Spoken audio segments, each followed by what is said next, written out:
and justice for all. Juro fidelidad a la bandera de los Estados Unidos de América y a la república que representa una nación bajo Dios, indivisible, de libertad y justicia para todos.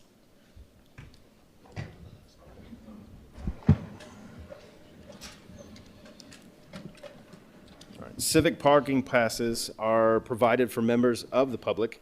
You can obtain a parking pass from the council staff at the table near the chamber's entrance. Members of the public, city staff, and the media have the ability to view this meeting in person and on live streams through 4 different platforms: GovTV on Comcast Channel 16, the GovTV website, YouTube, and Zoom webinar. The live streams can be accessed from the most smartphones, tablets, and computers. Also, this evening is closed caption. You may enable the closed captioning services on your television or device at this time.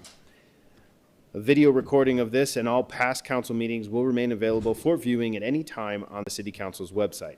Council staff is available via telephone if members of the public need assistance finding the videos online. Please call 505-768-3100 for assistance during business hours, Monday through Friday, 8 a.m. to 5 p.m.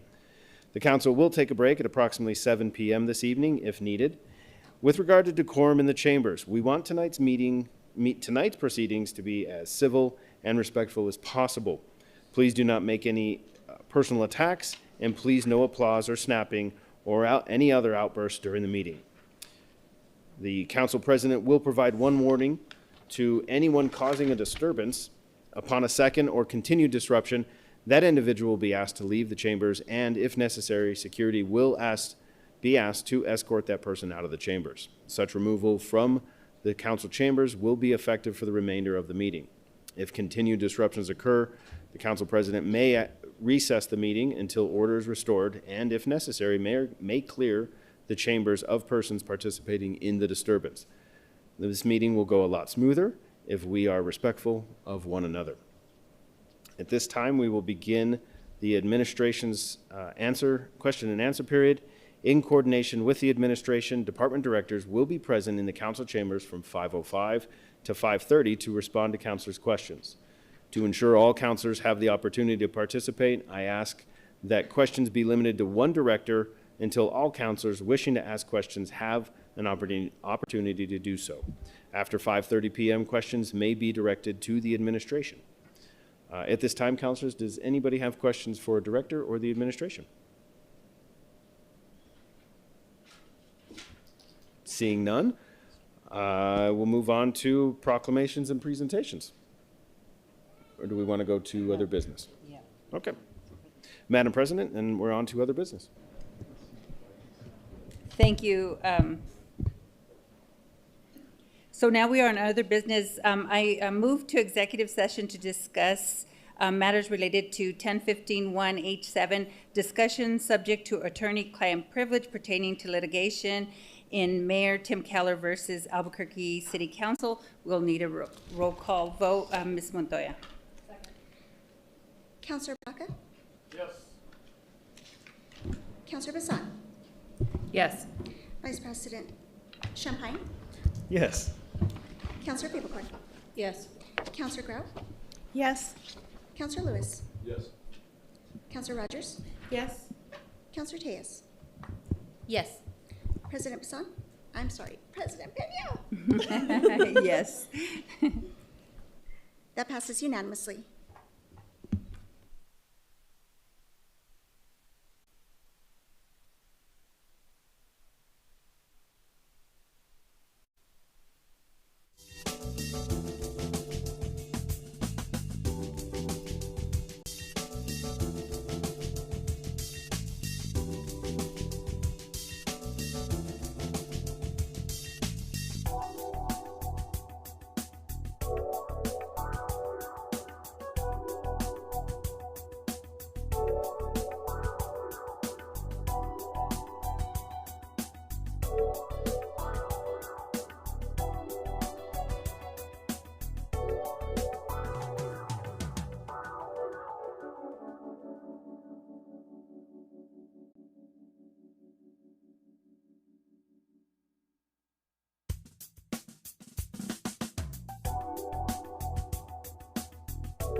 Thank you for your patience. I affirm that matters discussed in executive session were limited to those specified in the motion for closure.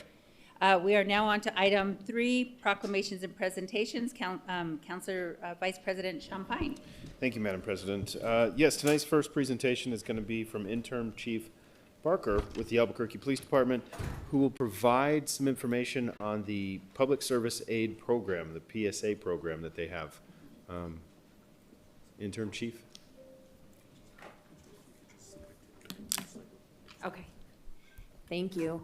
Madam President, members of the council, thank you for the opportunity today to present on our Police Service Aid Program. I'm really excited just to tell the group about the great work that we have our PSAs doing and the asset they are to our police department. Sorry, I'm just going to make sure that this works properly. In fact, Aaron, do you want to run this for me just so that I can focus on this? Thank you. So our police service aides obviously are non-sworn personnel, and we really emphasize the fact that they do not replace sworn, but they support them.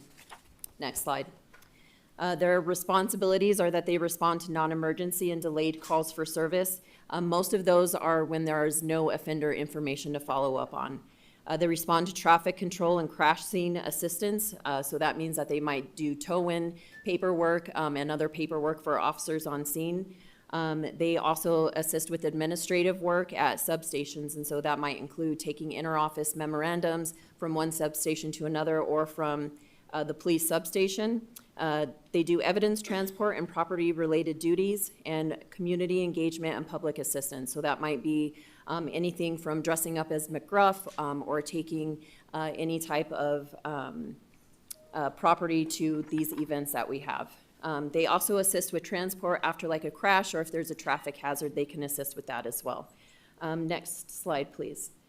As far as calls for service, they respond to traffic crashes, traffic hazards. They're really a huge visibility that we've used recently on major thoroughfares. We have them park in the medians and turn their lights on, especially when we have traffic officers out enforcing on our major thoroughfares. We do train them to disengage, so if they're at a location and someone starts to be disruptive with them, we train them to back up and exit the area and get a hold of an officer.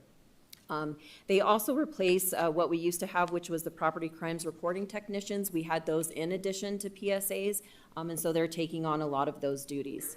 Next slide. If we're looking at our current staffing levels, we have 92 PSAs, and that has significantly increased since 2017 when we had 30. We strategically assign these across all bureaus, and so if you look at the breakdown, most of our PSAs, 51, are in the Field Services Bureau, and that's because the Uniform Patrol utilizes them most often. We do have 5 in Investigations Bureau, 24 in Special Operations, so that includes our Traffic Division, which is going to be our motor units, and so they're assisting them obviously with the traffic crashes. Our Support Services Bureau has 5, so the Real-Time Crime Center, they assist in placing camera trailers out and different operations for them. And then the Office of the Chief of Police, that's going to be for our Operations Review section, and they are just performing administrative duties. As far as training, I have that listed here as well, and I know you wanted me to keep it brief. They do go through report writing. They have a law block where they learn how to testify at trial. And then like this next week, so if we have concerns or complaints that come in from the community, we really focus on putting that training to them. So this next week, they're going to be doing reality-based training, much like our officers do. So we have listed here, it's really important, the value to APD is a lot of these PSAs become police officers. So last year in 2025, we had 24 PSAs who went on to become a police officer. 2024, 10, and in 2023, we had 8. And so it's really a very important program that we have. We have these young women and men who come and work with our department. They learn, what the expectations are, and then we really encourage them to either join the police department, or we've even seen them join other city agencies as well. So I'll stand for any questions that you might have. Mr. Vice President. Yes, Madam President. Thank you, Chief, for the presentation. I had requested this presentation from For one reason, a lot of constituents reached out to me in saying that they see a lot of police service aides and not a police officers, and they weren't too sure what it was. I kind of gave them a brief of what I remember it being, but knowing now that it's 92 and not the 30 that I recall the numbers of it, my biggest concern was what they asked, what is the program expanded to? After your briefing of showing that it's not just accidents, it's sometimes accidents with injuries, it's crime scene, security and perimeters, stuff like that. And also, did you say in there residential, commercial burglaries, or just residential burglaries, or? They can take both, so it would only be if the call has been holding for quite some time and we know that there is not an offender there. Okay. Is there a set time that they, Madam President, is there a set time that they, that There you is wait? not a Is it set 24 time. hours, or? But it's really just based on the information that comes into dispatch, and between them and the supervisor, they make that call. Okay. And Madam President, the reason why I ask that is because they're not sworn. They're not armed.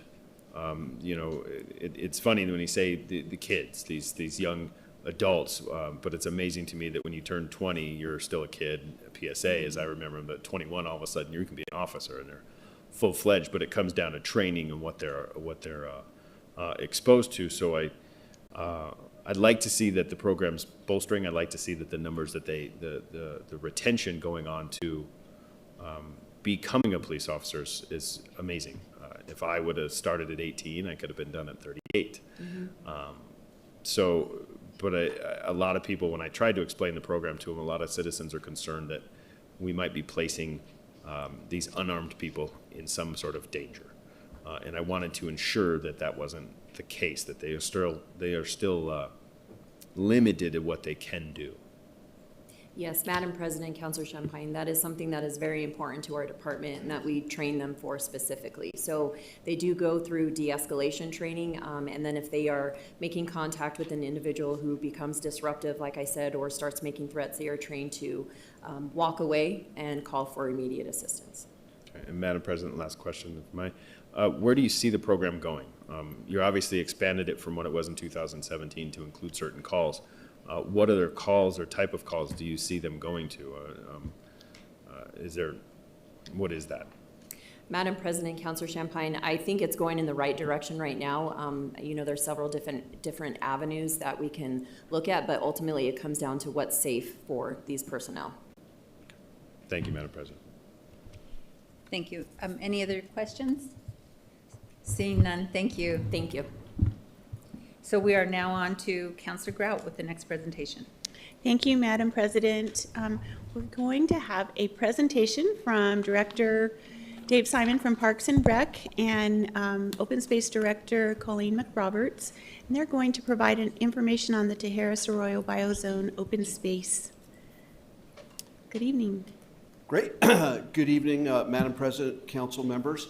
I have with me here Colleen Langan McRoberts, our Superintendent of Open Space. The council's asked for a little information about the Tijeras Arroyo biozone. So the Tijeras Arroyo is a very important sensitive riparian corridor for wildlife, aquifer recharge, tributary to the Rio Grande, of course.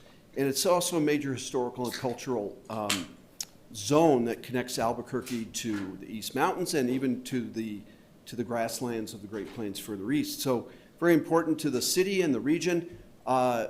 That's been demonstrated. We have a resource management plan. The council approved that. And in 2016, the council authorized and directed us to go and protect more land in the Tijeras Arroyo biozone. Since then, we've made a lot of progress. The most important section's about a 4-mile section, sort of outlined in black on the slide. We've made some recent acquisitions there. We now co-manage the Carnway land grant site with the land grant itself. We bought a 145-acre property called Diamond Rock and added that to our open space network. And most recently, we also bought a 25-acre site that's outlined in lighter green, which is the site for the future site for the education center. And Colleen's going to talk a little bit about a trail that Councilor Grout wanted you to learn about that's at that property. We've had a lot of progress over the last year. We completed a big new trailhead called the Route 66 trailhead, which opens up trail access to the whole area. We've also installed interpretive signs at 6 locations all along the cultural corridor. And we now own about 800 acres in the general Tierras Arroyo and Manzano Four Hills area. We made a lot of progress on a site plan for the education site. And at the education site, we built an ADA accessible sensory trail, which is unique and pretty cool. Here to talk more about that is Colleen. Good evening, councilors. Thank you so much for this opportunity to share about this really special project. Can you not hear me? Yeah, okay. I could use this one. This trail project was inspired by by a prior effort with our partners who were trying to get kids with disabilities and medically complex children and their families outdoors in nature, and they were finding a lot of barriers. And so then they had this idea, wouldn't it be great if we could actually develop a trail with this audience in mind and with their input? And that's exactly what happened. We had many wonderful partners, including Nature Matters Academy, Heroes Path, Palliative Healthcare, Ciudad Soil and Water Conservation Districts, Plan Collaborative, and Open Space. We were able to secure a grant through the Ciudad Soil and Water Conservation District, a Trails Plus grant, for $500,000. The city was able to help provide the matching dollars for that, up to about $400,000. And we created this one-of-a-kind trail. You can see through the map there that it includes different senses, and it has different challenges. It follows this GEM framework, and each of these signs that are along the trail are geared for different learning abilities. They feature Braille, they're in Spanish and English, they have audio recordings, as well as teach sign language. It's really pretty amazing. Thank you. Along the trail are these different nodes, and the different nodes include different information and experiences, activity stations, elevated challenges. Each of the activity stations have 3 of those signs that have that GEM framework, and they feature a different animal who has a super sense. For example, it talks about a bear and that it can smell miles away because of the folds in its nose. And then it talks about then what is the connection to our sense of smell. So we're really connecting kids with different abilities, their senses, where they may be lacking, where they're heightened to that animal. There are also then these different elevated challenges. So it recognizes that people with disabilities all have different abilities, and we're trying to gear a trail not like the traditional ADA trail that's just hard packed surface, but really have these different experiences in nature. And so there's like a scramble boulder, there's a log path, a lot of different types of experiences. Next, I'm sorry. And so you can see a lot of people who are using the trail there. It's been really wonderful. I just want to applaud the city for having prioritized open space and really trying to make it accessible to all people. This is a one-of-a-kind trail, and we hope that that won't be the case in the future. We hope that this will be a model across the state, and that we'll see more trails like this because of what we've been able to kick off here with this experience. And we're just doing a ton of other things. We have, I'll just briefly say, we are doing major cleanup efforts. We've done some green infrastructure projects. We've done trail work. We have contributed over 4,000 volunteer hours at this property to do all the amazing work that's being done since we acquired it back in 2021. And the work is just really beginning. This is like chapter 1. We are now engaged in a long-term stream restoration plan, and we're doing a site plan as well that's going to build off of this sensory trail, expanding it and creating a lot of unique features that this will just really create a one-of-a-kind property for the city, something that, again, we should all be proud of. And thank you for your support. Thank you. Councilor Grau. Thank you. Thank you both for presenting today. This is very dear to my heart. It's wonderful to see children of all abilities out in nature. This is 5 minutes from Central and Tramway, just a little bit east, and it's open to anybody. And it's unique, it's special, and it's ours. It's all for all of us to enjoy. And I'm so grateful. I love your enthusiasm that you have for it.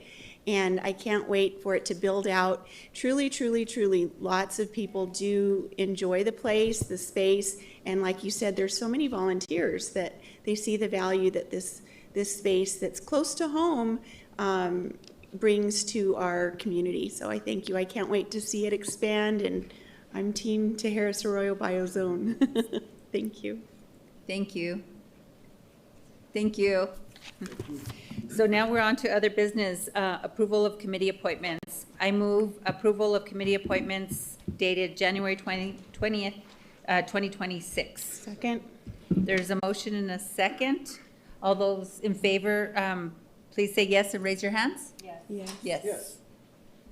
Oppose, same sign. Did you get that? Okay, thank you. Next, we're on to the journal. I move approval of the January 5th journal. Second. There's a motion and a second. All those in favor say yes and raise your hand. And if you can keep your hands up for a moment, just so that she can take count. And oppose, same sign. That motion passes. Did you get the votes? Yeah. Okay. Now we are on to communications and introductions. Are there any changes to the letter of introduction? So on EC 13, I move that the rules be suspended for the purpose of placing EC 13 on tonight's agenda for action. EC 13 is the request approval of social services agreement with Catholic Charities to implement and operate the Housing Resource Center and Move-In Mentor Program. There's a motion, a second by Councilor Bassan. We'll need a 2/3 vote. All those in favor say yes and raise your hand. Yes. Those opposed, same sign. Motion passes unanimously.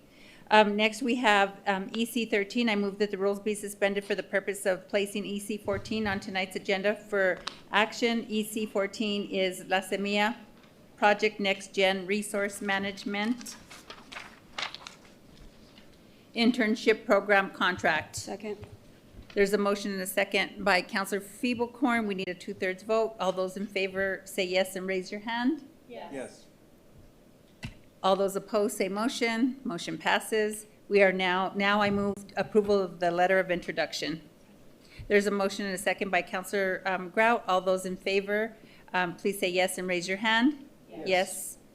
Those opposed, same sign. Motion passes. We are now on to reports of committee. Councilor Champagne. Thank you, Madam President. The Finance and Government Operations Committee met on Monday, January 12th, 2026, and reports out the following items. In the matter of EC 551, that it be approved. In the matter of OC1, that the receipt be noted. In the matter of 0104, 01, R214, R217, that they do pass. In the matter of R218, that it do pass as amended. And in the matter of 05, that it failed. I make a motion to accept the committee reports. There's a motion and a second. All those to accept the committee report. All those in favor say yes and raise your hand. Yes.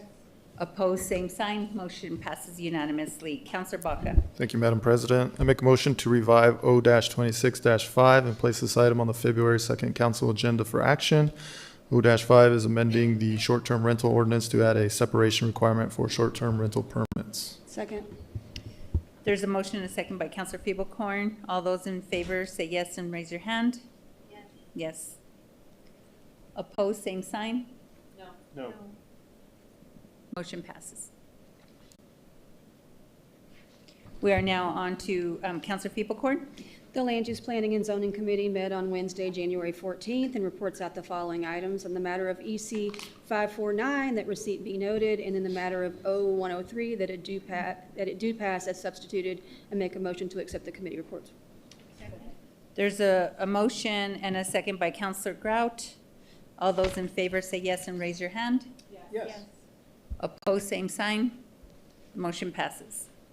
Next, we are on to deferrals and withdrawals. Councilors, are there any deferrals or withdrawals at this time? Seeing none, we will move on to the consent agenda. Are there any changes to the consent agenda?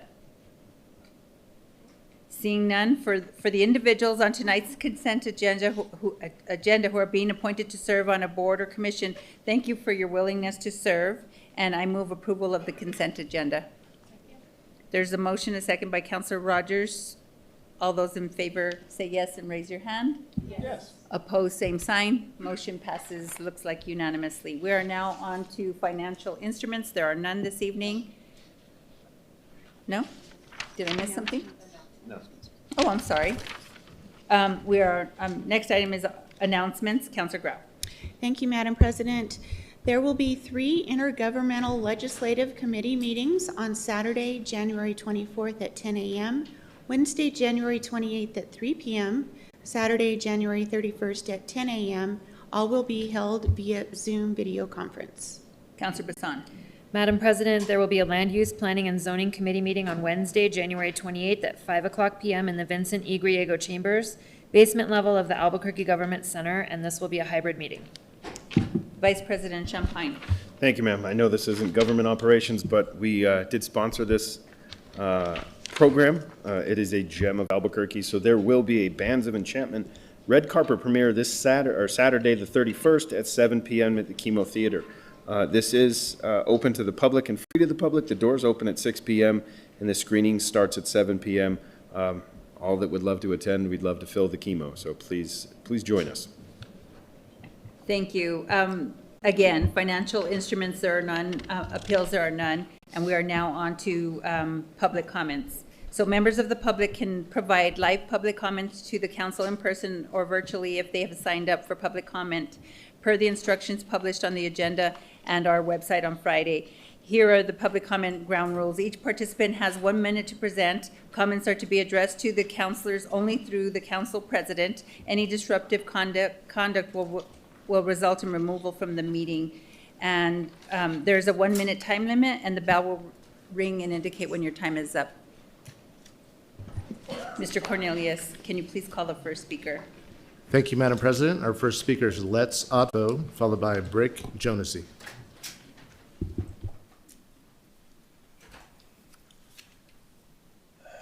Madam President, councilors, I'll try to speak fast.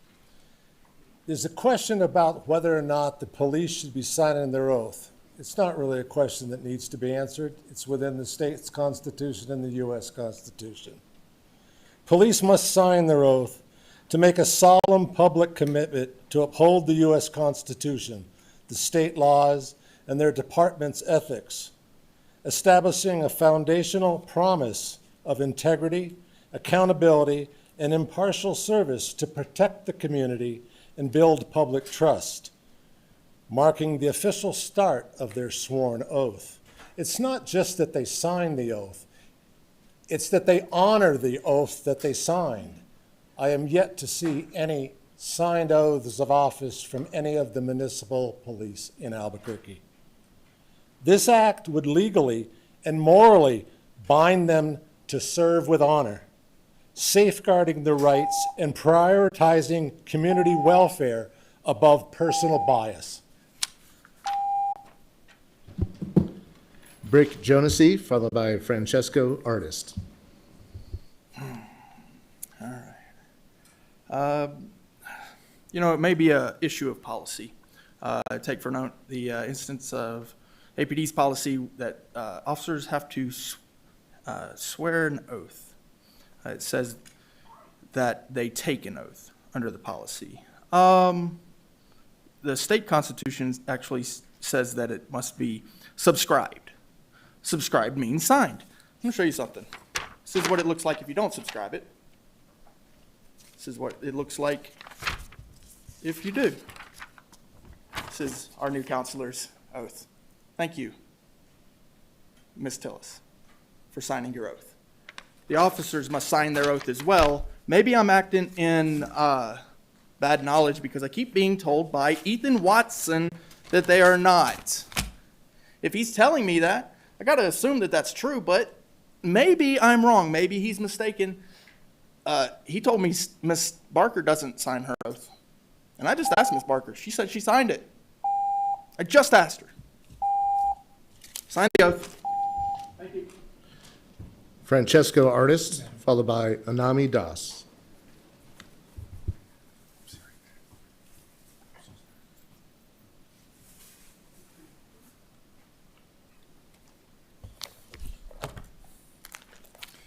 Mr. Cornelius, can you please get the overhead?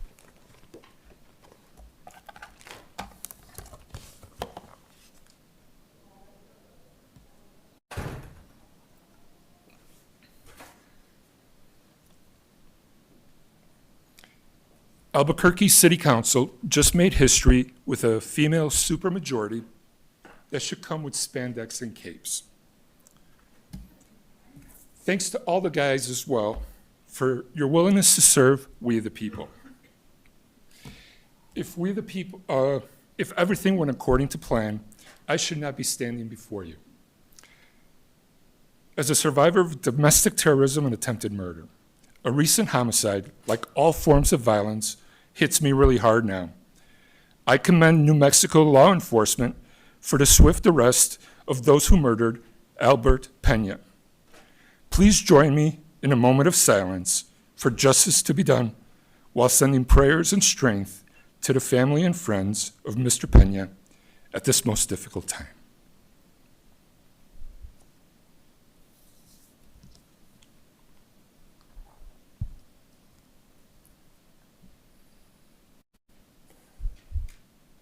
Thank you.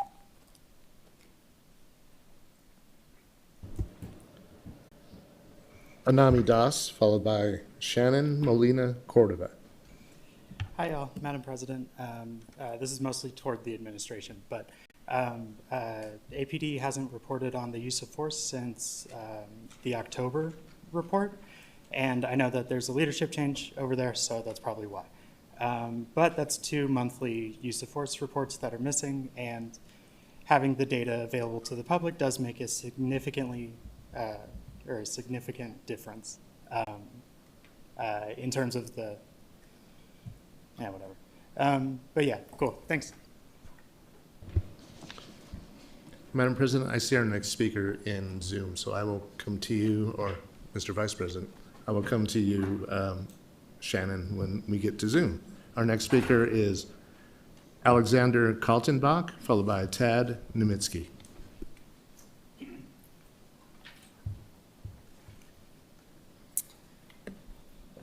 Hello, Council President, Councilors. My name is Alexander Kaltenbach. I'm a macroeconomics TA at UNM. I urge you to vote yes on Council Bill 025-102. This ordinance addresses both tenant protections with market efficiency, aiding both sides of the market, mandating upfront fee disclosures in listings, lowers market friction, and the transaction costs within rental markets. This lowers landlords' wasted resources from processing applications that won't close and increases occupancy rates. By correcting information asymmetry in rental housing, labor mobility will increase, aiding in the labor supply within the city. The dollars renters save on fees are more likely to stay within the city, aiding both other businesses within the city. As a constituent of District 8 and a current resident of District 7, I urge you both to vote yes on the bill. Thank you. Tad Nemitsky, followed by Thomas Abeta. Thank you. My name is Tad Nemitsky. Well, old saying that what goes around come back to you and bite you. Don't look for revenge. I'm glad Mayor and Clarissa Pena won by 68 points. I will have chance to put them on front of the judge. I can see also the Pena dynasty coming to the end. Roberts, instead take care of neighborhood from homeless people nuisance. She's busy running with billionaires. Thank you. Thomas Abeta, followed by Lisa Christofferson. That's always really fun to follow. I think it's really interesting that on days of increased interest from the public, your interest in the public decreases. But that's fine. If you only want to hear us for 60 seconds, for the rest of this year, I will only talk about the things I know you guys care about, your money. Because I live in a country that believes someone with a lot of money is a guy with a lot of speech. But I hate to tell you this, Citizens United is wrong, and you all are bribed politicians. But I suppose that means, President Pena, you have the most speech in the room.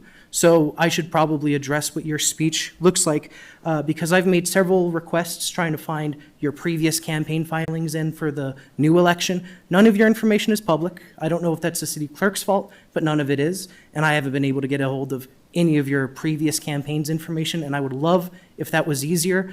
I got other questions that I'll be asking you throughout the year about, like, why you're asking your own employees to donate to your campaign. That seems a little messed up. You're already paying them, you're asking them for their money back. So I think we'll get to know each other a little better over the year. Lisa Christopherson, followed by Ian Gates.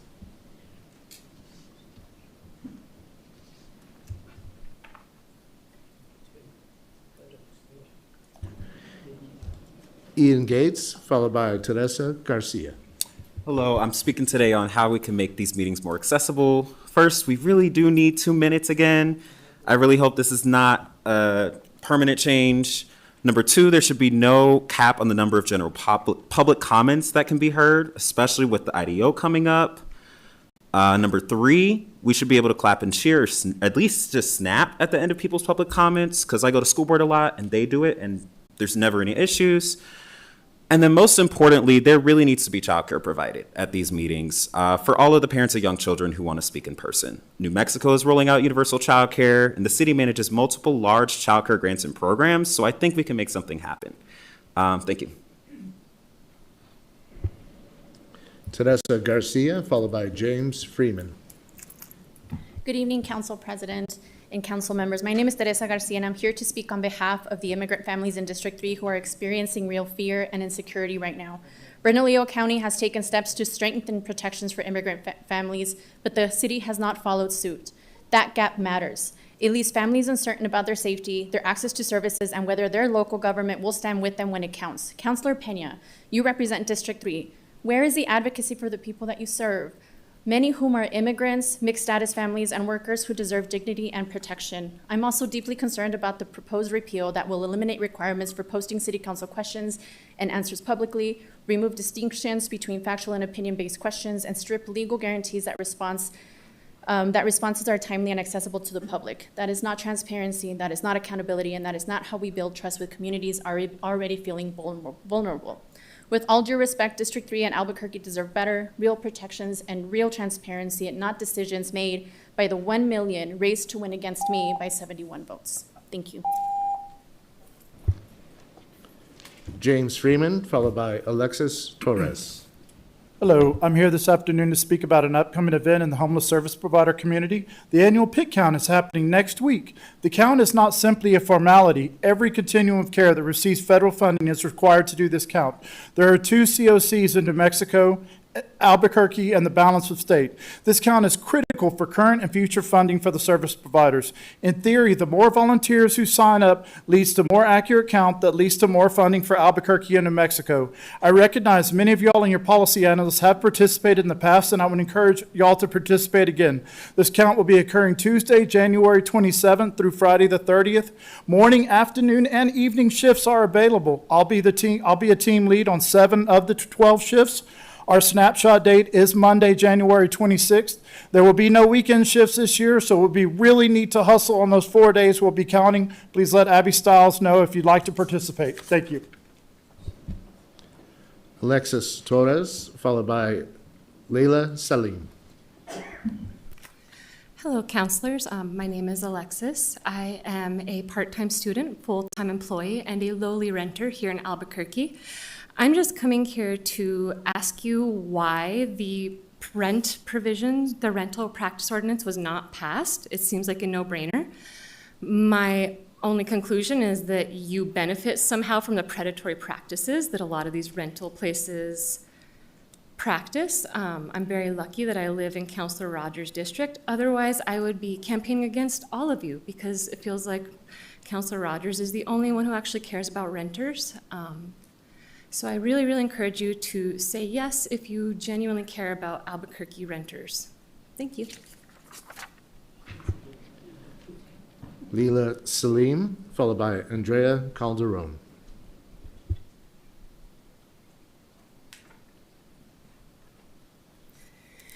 Good evening, Madam President and councilors. My name is Layla Salem. I am from Albuquerque, born and raised here in the South Valley, and I work with a lot of renters in dealing with the things that they have issues with. I'm a renter myself as well, and I want to encourage you to vote yes on the rental ordinance that you're hearing tonight. I know it was delayed and there are some legal issues, but the thing is, we actually worked on this bill last year at the state level, and some of the folks here spoke to that to their legislators, and it passed our 112 legislature and passed and was signed by the governor. So this really should be something that's enforced, and it's not currently being enforced. And so the exorbitant fees that are being charged, please pass it. Thank you. Andrea Calderon, followed by Miguel Titman. Hi, good evening, Council. For my general public comment, I have 3 issues to raise. The first one is related to the creation of safe spaces for food distribution that serve our unsheltered neighbors. Locations where meals have been distributed are becoming more and more limited. And a recent meeting regarding Porky Books speaks to the power of local anti-homeless businesses in further limiting the ability of caring community members to distribute food, water, and other neighborly efforts to support those who are being negatively impacted by current market forces. So I do request that you please allow more spaces where residents can provide mutual aid to neighbors who are less fortunate than us. Number 2, I had the experience this afternoon of being contacted by Zero Fatality, which is run by Novoa Global, about a non-paid speeding ticket that had been sent to an old address. My registration was not up to date, and so I did not receive the information about the ticket at my current address. Since then, it's been fixed a couple of months ago. And so I'm curious about the data sharing of my personal data to a third-party vendor. As a resident, I never received notice that my data was going to be shared with a third-party vendor. And so, as you know, I'm a data person and really curious about that concern. I haven't gotten to my third point, but that's okay. Thank you. Miguel Titman, followed by Simon Polakowski. Madam President, Mr. Vice President, councilors, I rise today to address something that is going to be a challenge for you, and that is to go through reconfirmation process, because there's no metric that we've ever done this before based off of our charter. I ask that you today represent and acknowledge that unions are the foundation of the workforce, and that should be addressed. And I speak on behalf of the firefighters, the 649, and I speak to all of the potential directors in the House and all of my fellow brother firefighters that are potential fire chiefs back there. There's a few of them that might be fire chiefs one day, or the current fire chief that might get reconfirmed. When there's a change in working conditions, we demand collective bargaining. Per the charter, per the Public Employee Bargaining Act, that is what we deserve, and we hope that you are our checks and balances. We look forward to a new tenure with this administration, with this city council, where we get lots of things done. Firefighters are really, really cool people, and they do lots of really good stuff. So I look forward to working with you in the future. Thank you.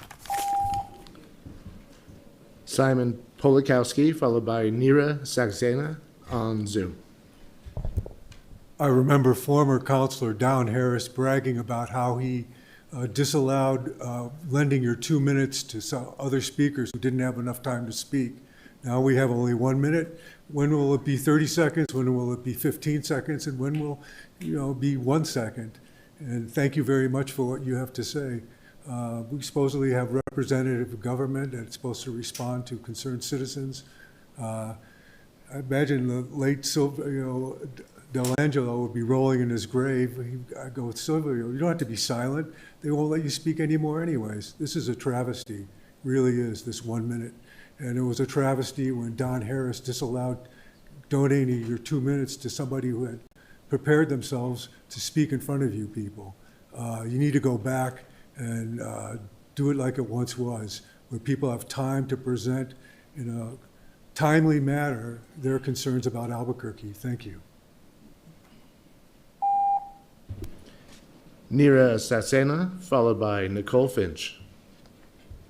Good evening, Council. My name is Nira Saxena. I'm a resident of District 6. I'm here to talk about the reality of working in our city's healthcare institutions. I worked at one of our major hospitals here in Albuquerque for over 2 years as a per diem pharmacist.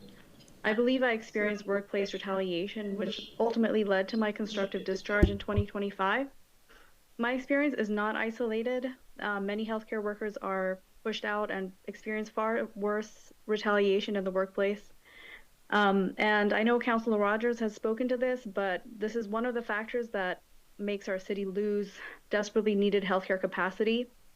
Workforce burnout is a public health issue, and retaliation isn't a private matter between an employee and an institution. It's a civic matter.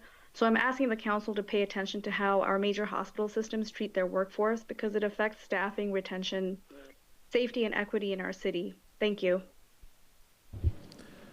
Nicole Finch, followed by Ian Colburn. Good evening, councilors. I'm Nicole Finch. I'm a member of the Library Advisory Board. I'm pleased to say that with the new set-aside money from Councilor Tellez, thank you very much, we are now up to $950,000 for the main library HVAC replacement project. In addition to that, the Library Advisory Board supports the full slate of library capital outlay requests for the 2026 New Mexico State Legislative Session. In District 2, that's the main library. In District 4, Cherry Hills has a request. It's the branch with the highest gate count. It has a lot of wear and tear. In District 6, the International District also needs some HVAC work. You may remember they had to close a couple of weeks this past summer. Also in District 6, San Pedro needs some HVAC and roof work. And in District 7, Erna Ferguson has a request for some HVAC upgrades, so we are supporting all of those. On the topic of rental practices, maybe if the landlords didn't violate the law, they wouldn't have to worry about possibly getting double fined for that. Thank you. Ian Colburn, followed by Janet Sayers. Good evening, Madam President, Council people, good evening. A couple things. I think folks would appreciate a heads up on when you're going to cut this 2 minutes to 1 minute, or explain why. You know, people do just appreciate the respect of being informed and not having things sprung on them. I'm another in support of dropping the rental fees, and support legislation to that is in benefit of all those Albuquerqueños that are renting. I want to thank Council Baca for bringing back the short-term rental restrictions, and want to push back against anyone who says that prevents economic development in the city. I mean, it doesn't stop people from owning second homes and renting them. We just want to stop houses from being empty. We have plenty of hotels that visitors can stay in. And lastly, I wanted to raise the question of and the awareness that I heard a 4-year-old girl was recently killed in a crosswalk outside of Presbyterian Hospital on Central while she had the right of way with her father. This is one of a couple pedestrians that I've heard of murdered like this, killed like this in the last year in our city. And I'm curious why there's not a criminal charge or consequences for people that are doing this. I think that drivers need to be held accountable when they kill or maim someone with their vehicle. Let's hold them accountable. I'd love to hear someone speak to that later. I know there's APD there from earlier, and I hope you all think about that to keep pedestrians in our city safe. Thank you so much. Janet Sayers, followed by Sarah Azebo. All righty, I do believe I'm unmuted. You are. Thank you. I'm Janet Sayers, resident of District 9, and just three quick points tonight. I also want to echo the appreciation to our new Councilor Tellez for her set-aside contribution to the main library HVAC, and we're getting very close to $1 million. Second, I attended a meeting last week in District 8 at the Holiday Park Community Center, which is a wonderful facility. However, surprised to find that the cooling system and the heating system had not worked for a significant period of time. I know Councilor Champagne is aware of this. And this might be the year where the council and the city needs to go back and look at all the needs of all the hundreds of buildings that are under its supervision. And I think that's my minute is up. So thank you very much. Sarah Azebo, followed by Annie Montez. Good evening. I'm Sarah Zebo, District 2. I would echo that 2 minutes is fair to hear somebody's voice. I would also echo or stand in support of doing everything we can to protect families from ICE. Additionally, the city has prevailed, at least now, in shutting down the Quirky Books encampment. Some of the comments from the city attorney during the hearing were about litter being on the streets, saying that it affects public health to have urine and feces on the streets. And both of these fascinate me. They said the city position is also that it is not safe to sleep outdoors, yet closing the camp sends people outdoors, leaves them outside with no trash cans and no bathrooms. So again, I will offer the CARE plan, CARE, cease harmful, expensive displacement and citations for humans existing. A, provide access to everything. R, redistribute resources. And E, engage and educate all community neighbors that homelessness is not an identity. This is something that we can work together to help people find homes.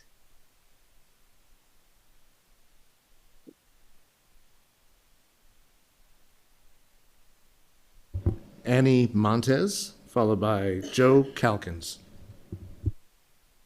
Evening, Madam President and councilors. My name is Annie Montes, and I work closely with the Open Space Division through my role as a program manager with Ciudad's Soil and Water Conservation District.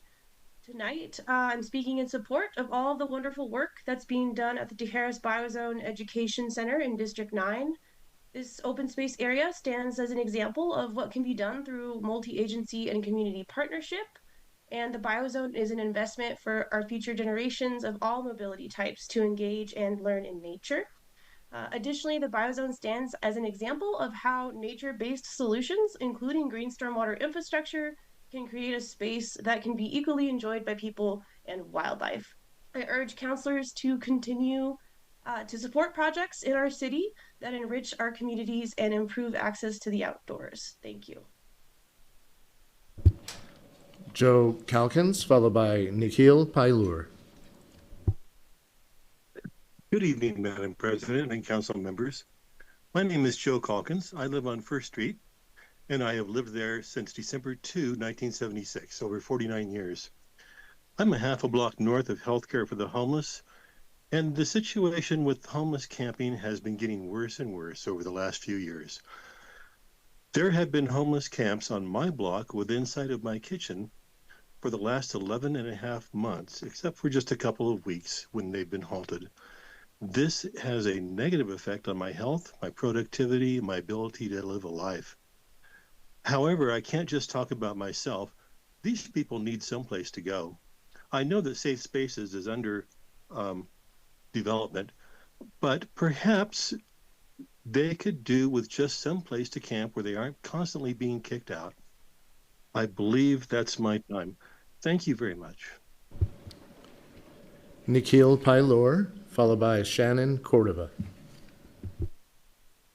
Hi. Yeah, my name's Nikhil. I'm the co-chair of the Albuquerque Democratic Socialists of America, and I'm really strongly in support of the Renters Protection Ordinance. That would be, I believe, 025-102.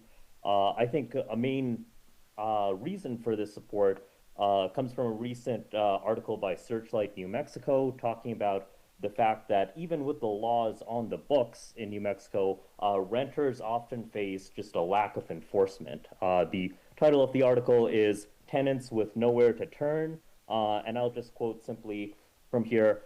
Some of the state's most vulnerable residents, people who are low income, elderly, or disabled, face unhealthy, substandard conditions. The renters often struggle with chronic maintenance problems, unresponsive landlords, and little to no housing code enforcement, Searchlight New Mexico found. Those findings are based on a computerized review of more than 100,000 Albuquerque 311 call records over the past 8 years. So I think even the small move of moving a lot of these codes into the city code rather than just being the state, it would go a long way towards stronger enforcement of the laws on the books.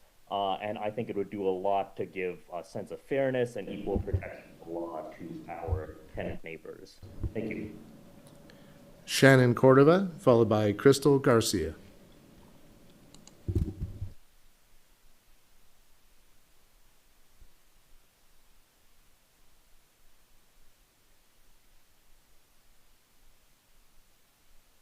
Good evening. Can you hear me? We can hear you. Thank you. Okay. Honorable members, I stand before you today to highlight a critical issue regarding the New Mexico Disciplinary Board. A serious accident occurred at the Bernalillo County Juvenile Justice Center, resulting in my husband's suffering a traumatic brain injury that has left him permanently disabled. Currently, we are navigating the workers' compensation process, but sadly, we have encountered numerous obstacles and delays. We have reported various unethical actions involving judges and opposing counsel to the disciplinary board, providing substantial proof and documented evidence of the mishandlings of our case. Despite this, the board has cleared all parties involved without ever reaching out to us for further discussion or an investigation, which is deeply concerning. We are filing a $50 million lawsuit in the workers' compensation that seems to be rushing through the court system without due process. We are ready to pursue this matter through the appeals court and, if necessary, the Supreme Court. After 5 years of relentless struggle, we are committed to seeing this through to the end. Thank you for your attention, and I would like to remind you that the cameras that you have up for the speeding are unconstitutional. Thank you and have a beautiful, blessed night. Crystal Garcia.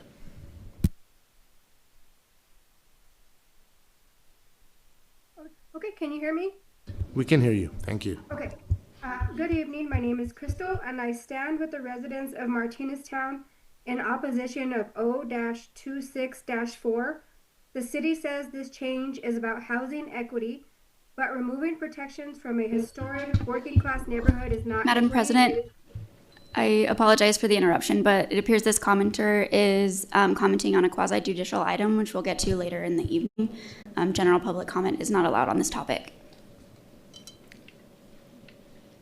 Ms. Garcia, did you get that? I did. Okay, I thank just want it known that I am against O-26-4. Okay. Are you moving me to comment on that specifically later? If you'd like to. If you'd like to. She can. Yeah, since I can't do it now, then yes, I'd like to be moved. Okay, thank you. Thank you. Thank you, Crystal. I will move you. And Madam President, that concludes general public comment. Thank you. Thank you. So now we are on to approvals. This is OC2, appointment of member to Open Space Advisory Board in accordance with the provision of Section 2-6-16 ROA 1994. Council Feeblecorn has submitted the following two names as potential appointees to the Open Space Advisory Board. And those names are, and maybe Council Feeblecorn can say her first name, but I think it's Teresi Diaria Riley and Mr. Clay Campbell. Is there anyone signed up to speak on this OC? Okay, and then I think we have the two candidates present this evening. If would like to hear from them if they're present. I don't know who they are, if they're present. No? Okay. So the council rules provide a procedure for appointments made by the council, and we're following that procedure tonight. The ballots distributed by staff list the two candidates' names, and councilors are to indicate in the order of preference with the letter, with the number 1 for your first preference and the number 2 for your second preference. After councilors complete their ballot, staff will collect the ballots and tally the results. So As we do that, we're going to take a dinner break, and we'll be back in a half an hour. And then, yeah, I was going to do that. I just want to make that announcement first. And then procedurally, I make a motion to table this item until we return from the dinner break. Second. There's a motion and a second by Councillor Grout. All those in favor say yes and raise your hand. Yes. Yes. Opposed, same sign. Motion passes. We'll be back in a half an hour. Thank you.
Welcome back, everyone.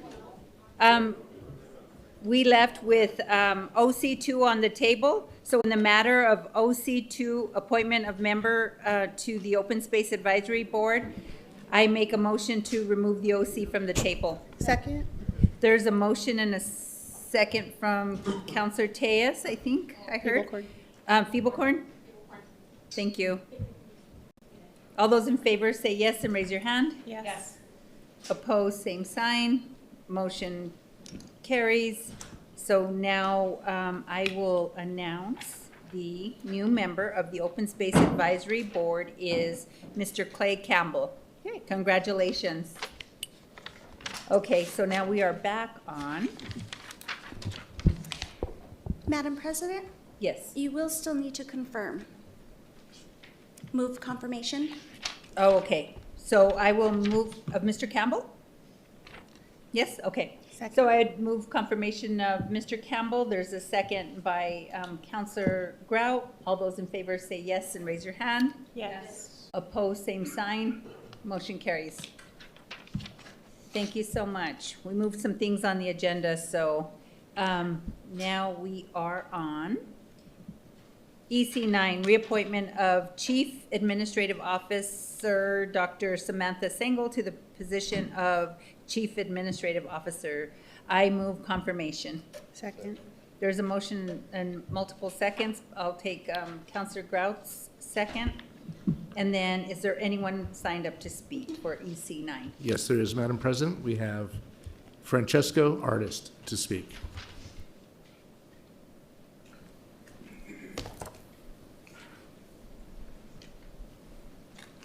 Apologies, I was not aware of the moment.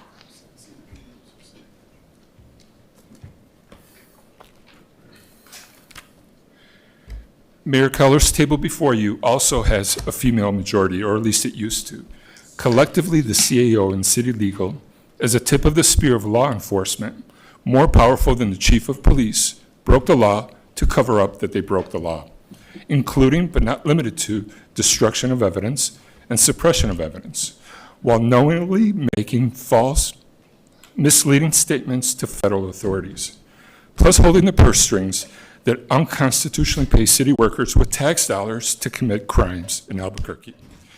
I respectfully pray for the immediate release of the unlawful theft of my public records that are rightfully mine by law, without court action, in the matter of Mayor Keller's illegal wall. As a matter of law, a yes vote to confirm is a willful, complicit violation of checks and balances, city policy, laws, the Constitution, and the oath of office. Thank you. Madam President, that concludes comment. Thank you. Thank you so much. So now, are there any questions from the councilors? Questions, comments? Any? Okay. So then administration, Ms. Sengel, Dr. Sengel, would you like to say a few words? Madam President, thank you. I just want to start by saying I appreciate the opportunity to serve the city of Albuquerque and in Mayor Keller's administration. It's been 2 years since I joined the administration in the Chief Administrative Officer position, and I've appreciated the learning curve that I had in that first year. I've reflected back on my very first city council meeting, and Councillor Lewis, I learned a lot in that very first meeting about our air quality board and other procedural processes that I didn't even understand were part of the city work yet. And so as I reflect on the last 2 years, I think it's been an incredible 2 years of work that we have accomplished as a city. And there are examples of that. And I think the documents you have before you, we spoke to some of those, but I'm really proud of the fact that we completed the Gateway Center and the Gateway network of services and support to ensure that not only did we finish the build out, but we also ensured that we are operating each of those services and have the opportunity to learn about each of them now and the effectiveness that they can have in supporting our community and our most vulnerable folks. And so that is, I could go on about other things that I think that we've accomplished in the administration and together, City Council and the administration working hard to respond to what our community has asked of us. And so I appreciate your consideration for continued service to our city. Thank you. So there wasn't any questions, so we'll just move on with the vote for confirmation. I just want to say, I just appreciate you in the spirit of transparency and cooperation, working together, not just over the past 2 years, but now moving forward, having the directors here to answer questions of the councilors. We really appreciate that, and I look forward to the continued work. So thank you, Ms. Sengel. So there was a motion and a second for confirmation. All those in favor say yes and raise your hand. Yes. Those opposed say motion. Motion passes unanimously. Congratulations. So next we have EC10, reappointment of Chief Emily Jaramillo to the position of Chief of the Albuquerque Fire Rescue. I move confirmation. There's a motion, a second by Councilor Feeble-Corn. Is there anyone signed up to speak? Yes, there is, Madam President. We have William McMullen, followed by Chris Cruz.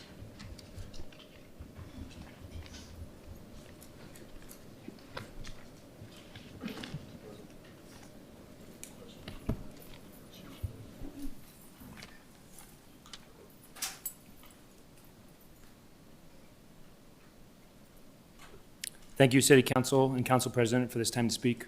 I'm Battalion Chief Will McMullen. I'm a bargaining unit member with Local 244 of the IAFF, and I'm the Director of Training for Albuquerque Fire Rescue. I come here today with some of the elite of AFR, individuals who are handpicked from the busiest fire stations in the city for their personal excellence and contributions to be part of our academy staff. We come as individuals unfamiliar with these political proceedings, but here to deliver a message. There are many opportunities for professional accomplishment and accolades in the fire service, but there's one achievement that all firefighters covet more than any public acknowledgement, and that is to have the respect and loyalty of real firefighters, practitioners of the craft who have earned their reputations through their own sacrifice and giving. These gentlemen behind me are such a group of firefighters. They've ground their blood, sweat, and tears into the asphalt of the training grounds and have demonstrated 1,000 times over their indomitable effort in serving the citizens from our beloved firehouses. These men have loyalty that cannot be purchased by the wealthiest individual, and the respect cannot be coerced by even the most powerful person. To Emily Jaramillo in this public setting, we give you, free of our heart, our respect and loyalty. Wherever you go, please take this priceless jewel with you and know that we understand who reciprocates our effort, we understand who reciprocates our caring, and we understand who reciprocates our undying determination. Thank you, Chief Jaramillo. Thank you, Council. Chris Cruz, followed by Teresa Garcia.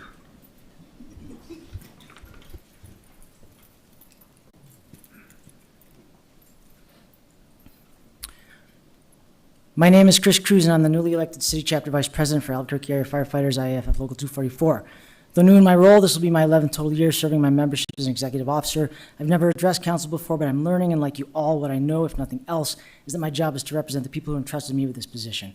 I don't envy you making decisions that are so impactful to me and my members, working with the best information you have, that probably feels incomplete and even contradictory. I'm not here to speak against anything my brother on the board, President Miguel Tittman, has said. I'm not even here to speak against anything my chief, Emily Jaramillo, and her administration may present.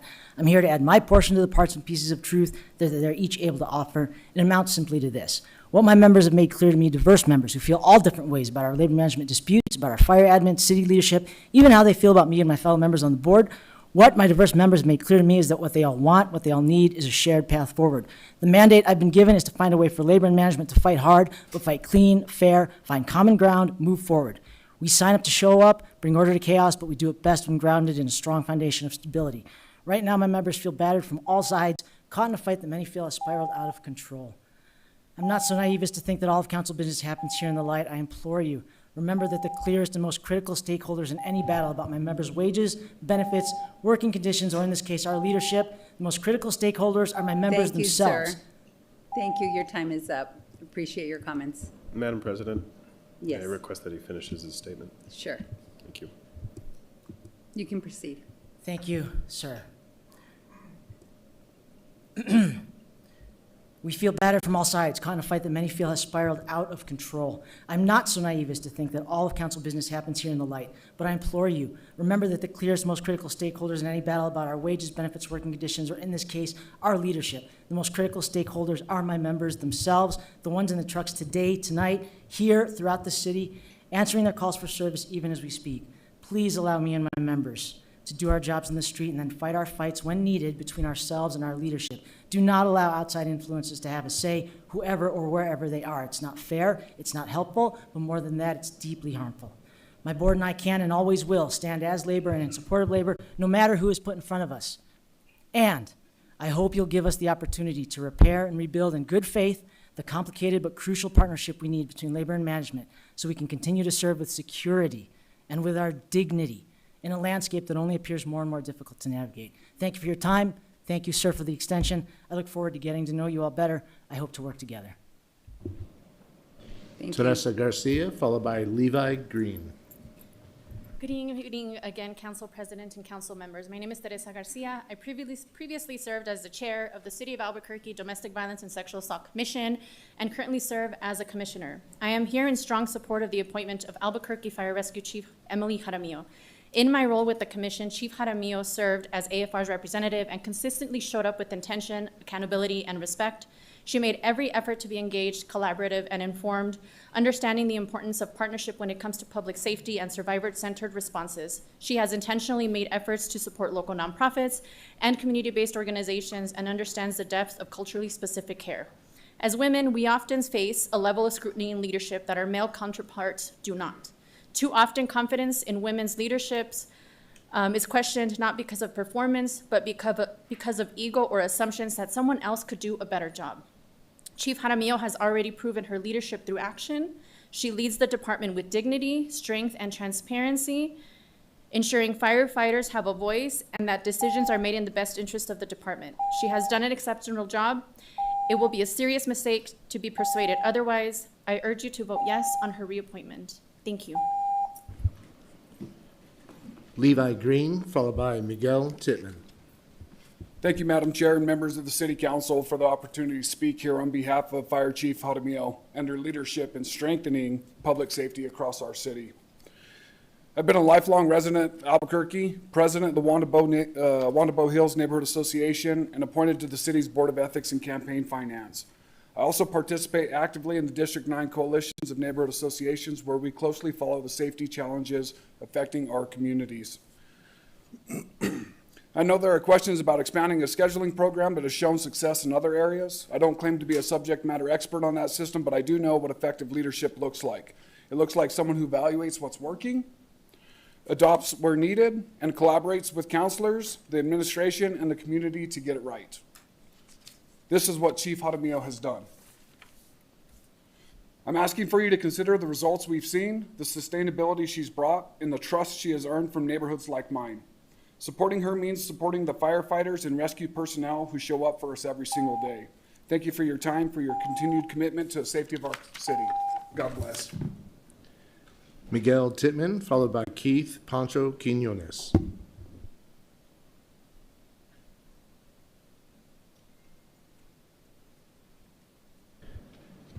Keith Pancho Quinones, followed by Brian Breezewine on Zoom. Good evening, Madam President, members of the council. My name is Keith Pancho Quinones, and I'm a retired firefighter from Albuquerque Fire Rescue. When I worked there, it was Albuquerque Fire Department. I just want to mention that because there's a pride thing that comes with that. With nearly 23 years of service, I was a lifelong union member with IAF Local 244. I'm here tonight to speak in support of Fire Chief Emily Jaramillo. My favorite fire chief in my career was Chief Robert Ortega. He understood the family culture of the fire service. He knew our families, our kids, and where we come from. That mattered. The family part of this job shaped how we worked, how we sacrificed, and how we motivated ourselves to do what was asked of us for our community and for our brothers and sisters right next to us. Over time, that culture changed. I worked through a period when the department shifted away from experienced hard work and time on the job toward systems that changed the rules late in firefighters' careers. I watched good firefighters lose opportunities, not because they weren't capable, but because the standards moved around them. So when I speak about leadership, I do so with institutional memory. This thing is about 5 minutes long, so I'll stop. But I urge that you support Emily Jaramillo so that she can continue the great work that she's been doing. To my city councilor, I urge that you support Emily Jaramillo. Brian Breezewine.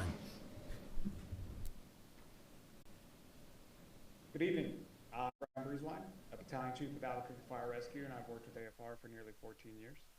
During that time, I also served 9 years on the union's executive board, including 2 years as a former vice president. Tonight, I speak in support of the confirmation of Fire Chief Emily Jaramillo. Throughout my career, I've worked under 5 different fire chiefs. In that time, hi buddy, 1 second, okay? I've never worked with a fire chief who has been as accessible or willing. Okay, buddy, I'll be right there. I apologize, everyone.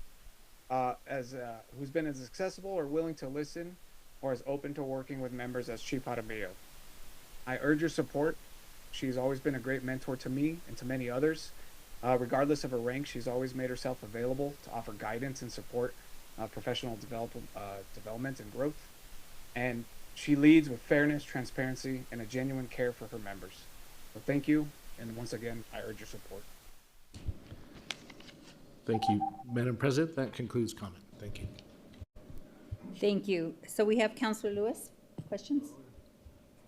Madam President, I guess expected if the chief wanted to say a few words and then just have some conversation with her.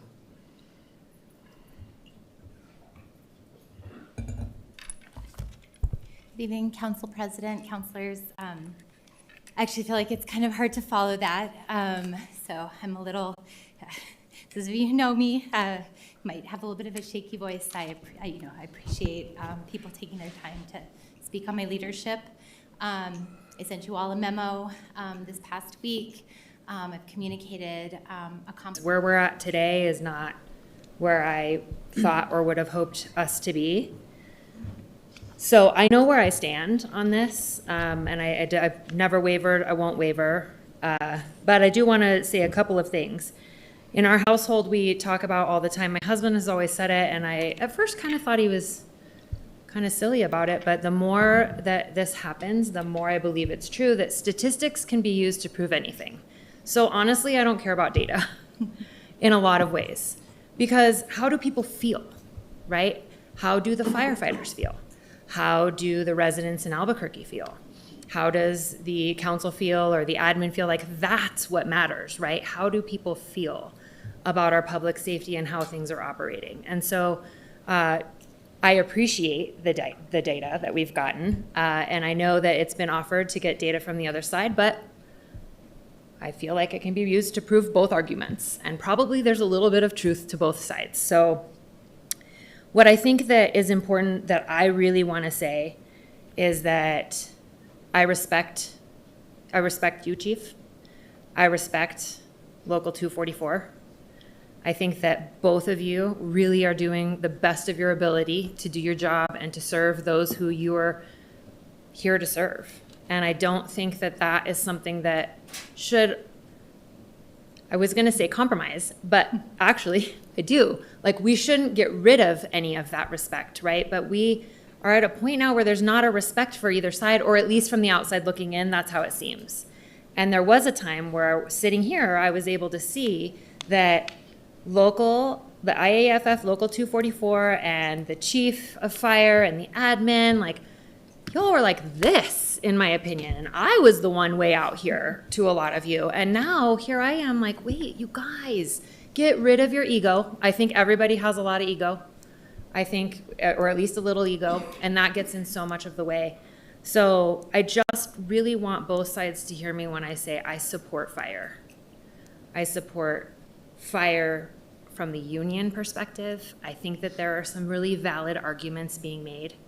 I support fire from your perspective as being the chief, and I think that you have some very valid points. I don't have the answer, but I sure hope that compromise is found, and I sure hope that moving forward, I've said to you from day one, don't even bother talking to me, Chief, about your reconfirmation, because I support you, and that hasn't changed. So I really hope moving forward that Local 244, the Chief of Fire, the administration, and hopefully the council, we're all saying we want to work together better.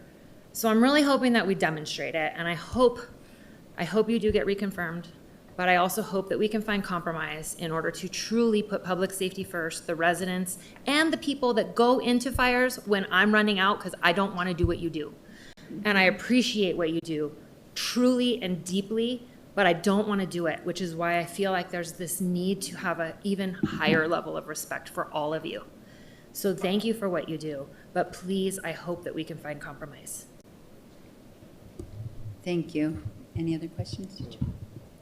Councilor Baca, followed by Councilor Lewis. Thank you, Madam President. Thank you, Chief, for the memo.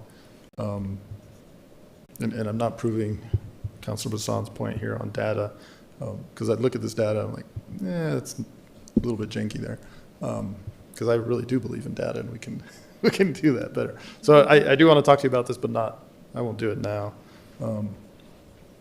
But I am glad you're collecting data, and I think about, I'm not a firefighter by any means, and I don't know the job, but I do know a little bit about leadership.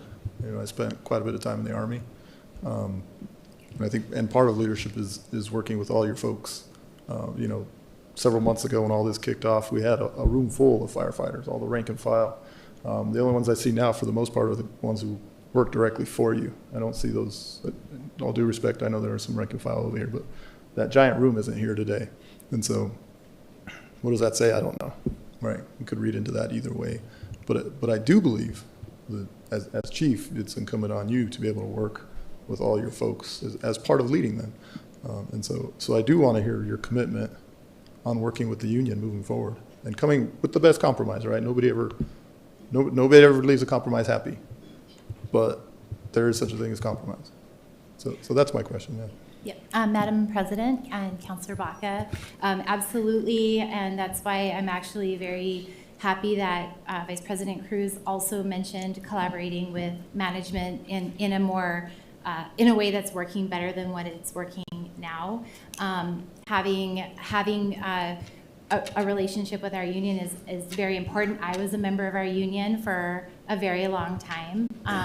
And I am always, we've continued to collaborate with our union. We're not always seeing eye to eye on every issue, but even over the past year, we have met monthly. We have, like I said, we have been communicating with our union, and I'm absolutely committed to continuing to collaborate, to repair, on my side, I can only speak for myself, but to repair anything from my side, and my hopes is that we're met halfway there, because I think that's the best way that we can move forward. I think you said it exactly right. Like, there's two sides, and we have to meet in the middle, and that's what I'm hoping, is that we can meet in the middle and continue to work together. But it's going to take some work and some effort. Councilor Rogers. Thank you, Madam President. Thank you, Chief, for being here. I just have a couple questions just around, I know something that you and I have talked a lot about is atypical staffing. And I appreciate that you put some of that in the report, which I've been asking about. But I wanted to ask a specific question about how you calculate that. Does that include your cadets in those numbers? Madam President, Councilor Rogers, so our, with the memo that I sent you, that front page with the chart, if you look at our total staffing, at the bottom, it does include the cadets that we currently have. The number is a little bit skewed because I have eight from the last class that have to retest, and so they should be out in the field in about 30 days. So we have 45 cadets that just started. So yes, the number here does include for our full roster. Now, for the atypical data related to our engines that I sent over, the cadet data is not relevant to those numbers. Okay, thank you for that, because I used to have to do nursing staffing, not, but I see it's very similar. Mm-hmm. I do have some knowledge in this area, being a little baby basic, also EMT basic, and fire family. My grandfather was the state fire marshal, so I grew up learning a lot about what you all do, and I have a lot of respect for what you do, and I'm fire family and always have fires back. But I learned from my grandfather that the people I have to have the back of is the people on the ground doing the work every day. And I talked to the guys and women in my firehouses, and thank you. Now we have 2 women in District 6 at the Firehouse 11. And I know you and I have talked about making sure, my priorities for the fire service were not met this last 2 years. And you and I have had a lot of conversations about the bunks and the living conditions and the working conditions of the houses in my district that are the busiest in the country and have the sickest patients. So for me, can you tell me which houses, you said 3 stations, we moved to the 1 paramedic on the rescue. Which houses were those? Madam President, Councilor Rogers, so the 3 additional stations were Station 11, 5, and Station 12 in Councilor Grout's district. And so again, the district with highest acuity. Those are the 3 houses that are the busiest and have the most sickest patients. When you and I talked about this change in February, we had about an hour conversation about my ask of just, if you're gonna roll this out, just roll it out in the houses that are lower acuity and lower call volume. And then you rolled it out and it was the exact opposite. So I think for me that was hard because it is mostly in my district. Even though I know we had the pilot and I went and talked to both firehouses that were running this way before I voted the first time and the house that was not, and heard from firefighters directly. And so for me, looking at, we cannot, include in our staffing levels cadets that are not out in the field. That is, for me, a hard stop. I want to see what your staffing levels are without those cadets, because that's the realness of what's happening in the field. Those cadets are not taking calls. They're not taking the pressure off the men and women that are in these houses now. So I'd like to see that change so that we can actually see what the deficiencies are. And I know you're working hard on staffing, and the cadet classes are full, and we're doing what we need to do there. So I appreciate that. I just want to see the numbers for what it is looking like for the men and women doing the job now. That's my most important piece. I appreciated in your memo about approving AFR's first in-house EMT intermediate program. I think that's exactly what I asked for. Is we don't have an issue with people wanting to go to paramedic school. It's an issue that we can't train them at the rate we need them. And that is what's most important. And I think intermediates will help fill that gap of not having the other paramedic, because they can push meds, which is really important for life-saving measures. I know that the patient care is not going to falter, because the men and women here will make sure of that. But what falters is their quality of life and how they feel doing this job. It's really hard for the men and women in my house right now with this staffing levels. So I just wanted to add a couple more questions to help me. Retaliation is really a problem for me. And I wanted to ask you specifically, why was the IAFF, our union, not included in the last cadet graduation? Every graduation that I've gone to, they've spoken, they've been seated with leadership on the stage, and this time, and this is the first one I've gone to, so I don't, since we've had this issue happening, because I didn't get the wires crossed on the change of address for the last 2, but this was to me a stark difference, and I want to know why that was. Madam President, Councilor Rogers, the IFF was in attendance. Vice President Cruz was in attendance because President Tittman was out of town. This is actually the second graduation where the IFF hasn't spoke. We've trimmed down that program, but it's a long graduation anyway. But we did have the IFF in attendance. President Tittman was just out of town. Thank you, Madam President. And so why didn't any representative, why weren't they allowed to speak or be on the stage with leadership? Madam, Council President and Councilor Rogers, I did not seat on the stage our staff, our captain. We have like a public affairs group that does the seating. I did not control the seating on the stage that night. Okay, thank you, Madam President. For me, it just felt wrong to not have what I've always seen in graduations happen. So I think for me, that was just, I had to ask that question. Could I ask Mr. Tittman some questions? Would you come on up, please? Councilor Rogers, we're going to let him do some public speaking. I think right now we have other councilors that have questions, and then you can ask those questions when he comes up during public comment. Oh, okay. I'm sorry, Madam President. I thought public comment was finished. Well, So I was notified that he was back. I guess he was here a little delayed. So sure, I can wait and ask him questions then. Okay, That's thank you fine. so much. Okay, that's the end of your questioning? Potentially, I might have some more questions for Chief after I talk to Mr. Tittman. Okay, Councilor Feeblecorn. Thank you, Madam President. So for something completely different, I received quite a few phone calls from constituents from District 7 over the last few days, and I just wanted to relay what those calls were. Several folks had called to say, I really hope you're voting to reconfirm Chief Jaramillo, because when I had an incident at my house, this is what happened. This was the amazing service that I received from the men and women at AFR. And two of them even said, and I had direct relationships with the chief after, what is often the worst thing that's happened in someone's life. And so I was really touched by those calls, and I just wanted to relay their thanks and their gratitude to you and all of AFR for what you do. And then I also just wanted to say, I know very little about being a firefighter, and everything I know is something I've learned from you. But I do want to thank you for the last 4 years of always answering my calls, always answering my sometimes quite ridiculous questions, everything from how do you handle animals in situations to how does staffing work to how are we dealing with our unhoused neighbors. And you have answered every one of my calls and every one of my questions thoroughly, completely, and without any judgment every time. And so I just wanted to thank you for that. Thank you. Thank you. Councillor Tejas. Thank you, Madam President. Hello, Chief Jaramillo. How are you? Thank you for being here.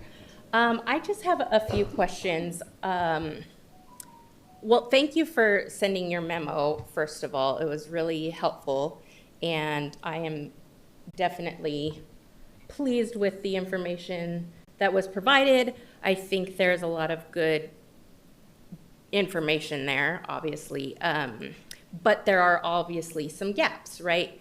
It shows strong operations leadership. I see active workforce pipeline, and there is a commitment to staffing coverage. What I am also seeing is 8 million in overtime. And I'm just curious about how our budget requests are going with regard to account for that. So I know, and we know, thank you, Councilor Rogers, for asking the questions about the vacancies, because vacancies are not currently considering workers on leave, right? They're not accounting for random call-offs. They're not accounting for, forced hires, anything like that, correct? Madam President, Councilor Tejas, that's correct. The vacancies that we have reported here, most of these positions on this document are assigned to a position in the field or in a support division. We have a handful of firefighters on each shift that are also assigned to a floating position, but the staffing levels do not account for all of the reasons that a firefighter might be off, and that's where our vacancies happen. Some of them are also created internally. So for example, we have 25 people in paramedic school right now, which is great, all voluntary. We didn't have to force this year, which is awesome, but we also have 25 people in paramedic school, which means I have 25 people out of the field, meaning that they're likely backfilled with overtime. Because if we exhaust our floating pool. Mm-hmm. Thank you, Madam President. So when and hiring, I understand we're adding positions here, right? Are these the positions that you need right now? Madam President, Councilor Tejas, I'm sorry, which position specifically are we talking about adding right now? Well, that's what the floating positions? Correct, yes, the floaters. Madam President, Councilor Tejas, for example, last year when we added Engine 23, we requested an additional 2 to 3 positions, I can't remember off the top of my head, to account for that float pool. So every time we have asked for positions in the field, we ask for those additional positions for the float pool. And we've been granted, every time we've staffed in the field in the past, asks that I'm aware of, we've received that float pool. And I understand there's a nationwide just workforce shortage just in general on paramedics. Is that correct? Madam President, Councilor Tejas, yes, that's correct. And we are sort of backfilling that in some fun, creative ways, right? So we have paramedic schools a year, firefighters 6 months. What about can you explain the EMT licenses, the intermediate, what that sort of looks like? Madam President, Councilor Tejas, so EMT intermediate, it's advanced EMT. It is shorter training. We can train an intermediate in about 8 weeks. They couple very well with paramedics because they can perform, just as Councilor Rogers mentioned, they can perform a lot of the skills working with the paramedics.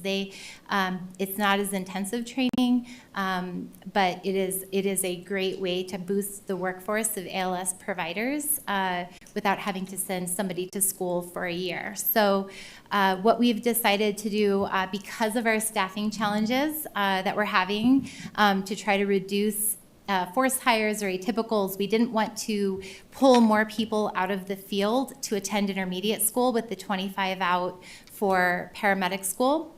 So what we're doing right now with this cadet class is we, as those of you that came to graduation know, we moved the EMT portion to the beginning of the class to help with mentorship and to get them ready for the academy. So what we're doing is the EMT, the cadets that came in without an EMT license are getting trained as EMT basics.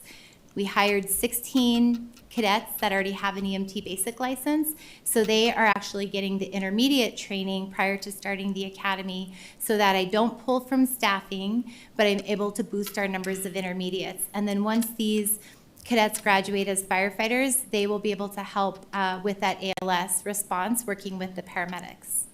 Thank you, Chief. Madam President, has the ALS expansion changed patient outcomes that you've seen? Are you seeing, what does your response times look like? And do you think, sorry, it's a three-part question. What point do you think floaters, become sort of a permanent staffing dependency? Madam President, Councilor Tejas, I'm sorry, I missed the second part of that question. I heard the first part where the response times. What was the second part? I missed the second part of your question. You know what? It went out of my brain. Okay. That's okay. Let's just do the two. It's a two-part question. I'll start with response times. So again, this data is preliminary. Our working group submitted some data, and I just received it yesterday, so I haven't had a time to share this really with anyone. So, but the data from the stations that are in primarily Councilor Rogers' district, but also Councilor Grout on Delta calls, which is one of the most serious calls. Deltas and Echoes. Echo is like a cardiac arrest. A Delta is like a very, very serious life-threatening emergency. So for patients right now that live in primarily Councilor Rogers' district, a paramedic is getting on scene an average over a minute. It's averaging 71 seconds faster than they were when we were in our traditional model. On an echo, which, anyone that knows, has been through CPR knows that minutes matter. On echo calls, our paramedic is getting on scene over 116 seconds, so almost 2 minutes faster than they were in the old model. And so we're seeing that we're getting paramedics on scene faster in this current model that we're using. And I understand we're at a three platoon staffing model. And that's supported with backfill, right? So you're compliant with NFPA staffing standards? Madam President, Councilor Tejas, yes, we talk about staffing daily. It's been a priority for the 8 years, and sometimes feels like the unsolvable problem in the fire service. We worked on an administrative instruction to memorialize 4 firefighters to an engine, so we strive to always staff that way. Unfortunately, when we've exhausted our overtime list, there's other things that I do. If it's Monday through Friday, I can move people from support divisions, so people that work in the fire marshal's office training, they have their support fill day. So I'll move them out to try to maintain those staffing levels on our engines with the 4 firefighters. Once all of those things are exhausted, if it's the first day of the shift, I can hold firefighters over, which is forced overtime, which is not ideal because it's forced overtime, but that's to maintain that safe staffing level. If it's day 2 of the shift, that's when we see the atypical trucks. So an atypical engine for AFR is 3 firefighters on the engine. And we have basically a multi-tiered drop down of who gets moved where to try to avoid that as much as possible. Madam President, so 3 on the engine, but does that still ensure that there are 2 on the rescue? Council President and Councilor Tejas, yes, there's always 2 firefighters on the engine. I want to also touch on when we do have 3 firefighters on the engine, we also have a policy that if they feel they need more manpower for a call, they can request an additional resource. I think it doesn't happen very rarely that do I ever hear that an engine calls out for an additional engine to respond with them, but they do have that ability if they feel like they need more firefighters on a call. But the rescue's minimum staffing on a rescue is always 2 firefighters. We don't drop a rescue down to 1 firefighter. Okay, Madam President, for your cadets, are intermediate classes being offered to cadets and current firefighters, or how is that working? Madam President and Councilor Tejas, that is part of our vision, is to offer intermediate training to our firefighters. And right now, and I've expressed this to labor because this is an issue that we have talked quite a bit about over the past 2 weeks. The number one issue there is that would pull 12 or more firefighters from the field and then make staffing that much harder. Madam President, and it probably makes things difficult when you have an operating budget of $2 million right now. It looks like there's about $8 million that the total cost for operating is, but you have a budget of $2 million? Councilor President and Councilor Tejas, our full operating budget is around $132 million.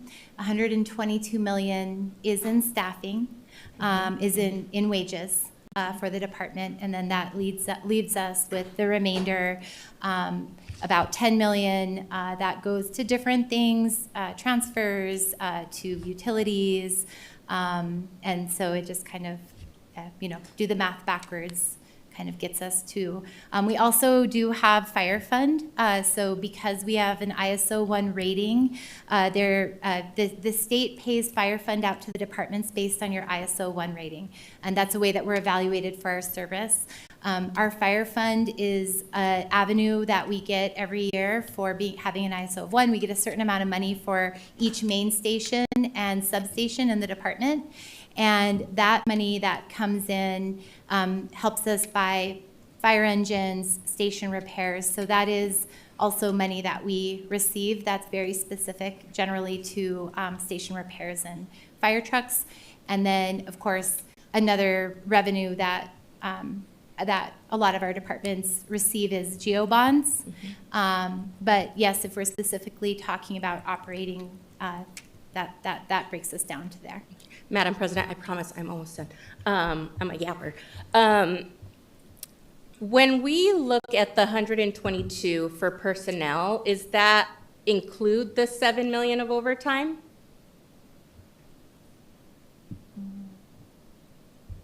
I don't know. Madam President, Councilor Tejas, I do not believe that the 122 includes our overtime wages. I believe that's a separate line item. Council President, Councilor Tejas, yes, that's correct. It's a different line item than what we have It's a different line Yeah, item. it is a different line item. Okay, and what is if we were to actually provide more FTE to better support actual vacancy rates that account for workers on leave, that account for random call-offs, is that less than or equal to 7 million or 8 million? If we're funding FTE properly? Madam President, Councilor Tejas, the more float pool that we have, the less that we have to pull people in for overtime shifts. And so now that's an interesting concept because it takes, as you and I discussed, about 6 months to train a firefighter. And then there's also every rank all the way up through battalion chief that we backfill. So it can take 12 plus years to become a battalion chief. And so using that funding that we're using for overtime for hiring firefighters would help in some areas, but I don't think that it would resolve all of the issues because it would take quite some time when we, like for paramedics and some of the positions that take more time to train into, it would take a little bit of time to get them up to that level. And I know that we move things around, right? Because with that operating at 2.8 million, but we're actuals are at about 10.7. Where is that extra 8 coming from?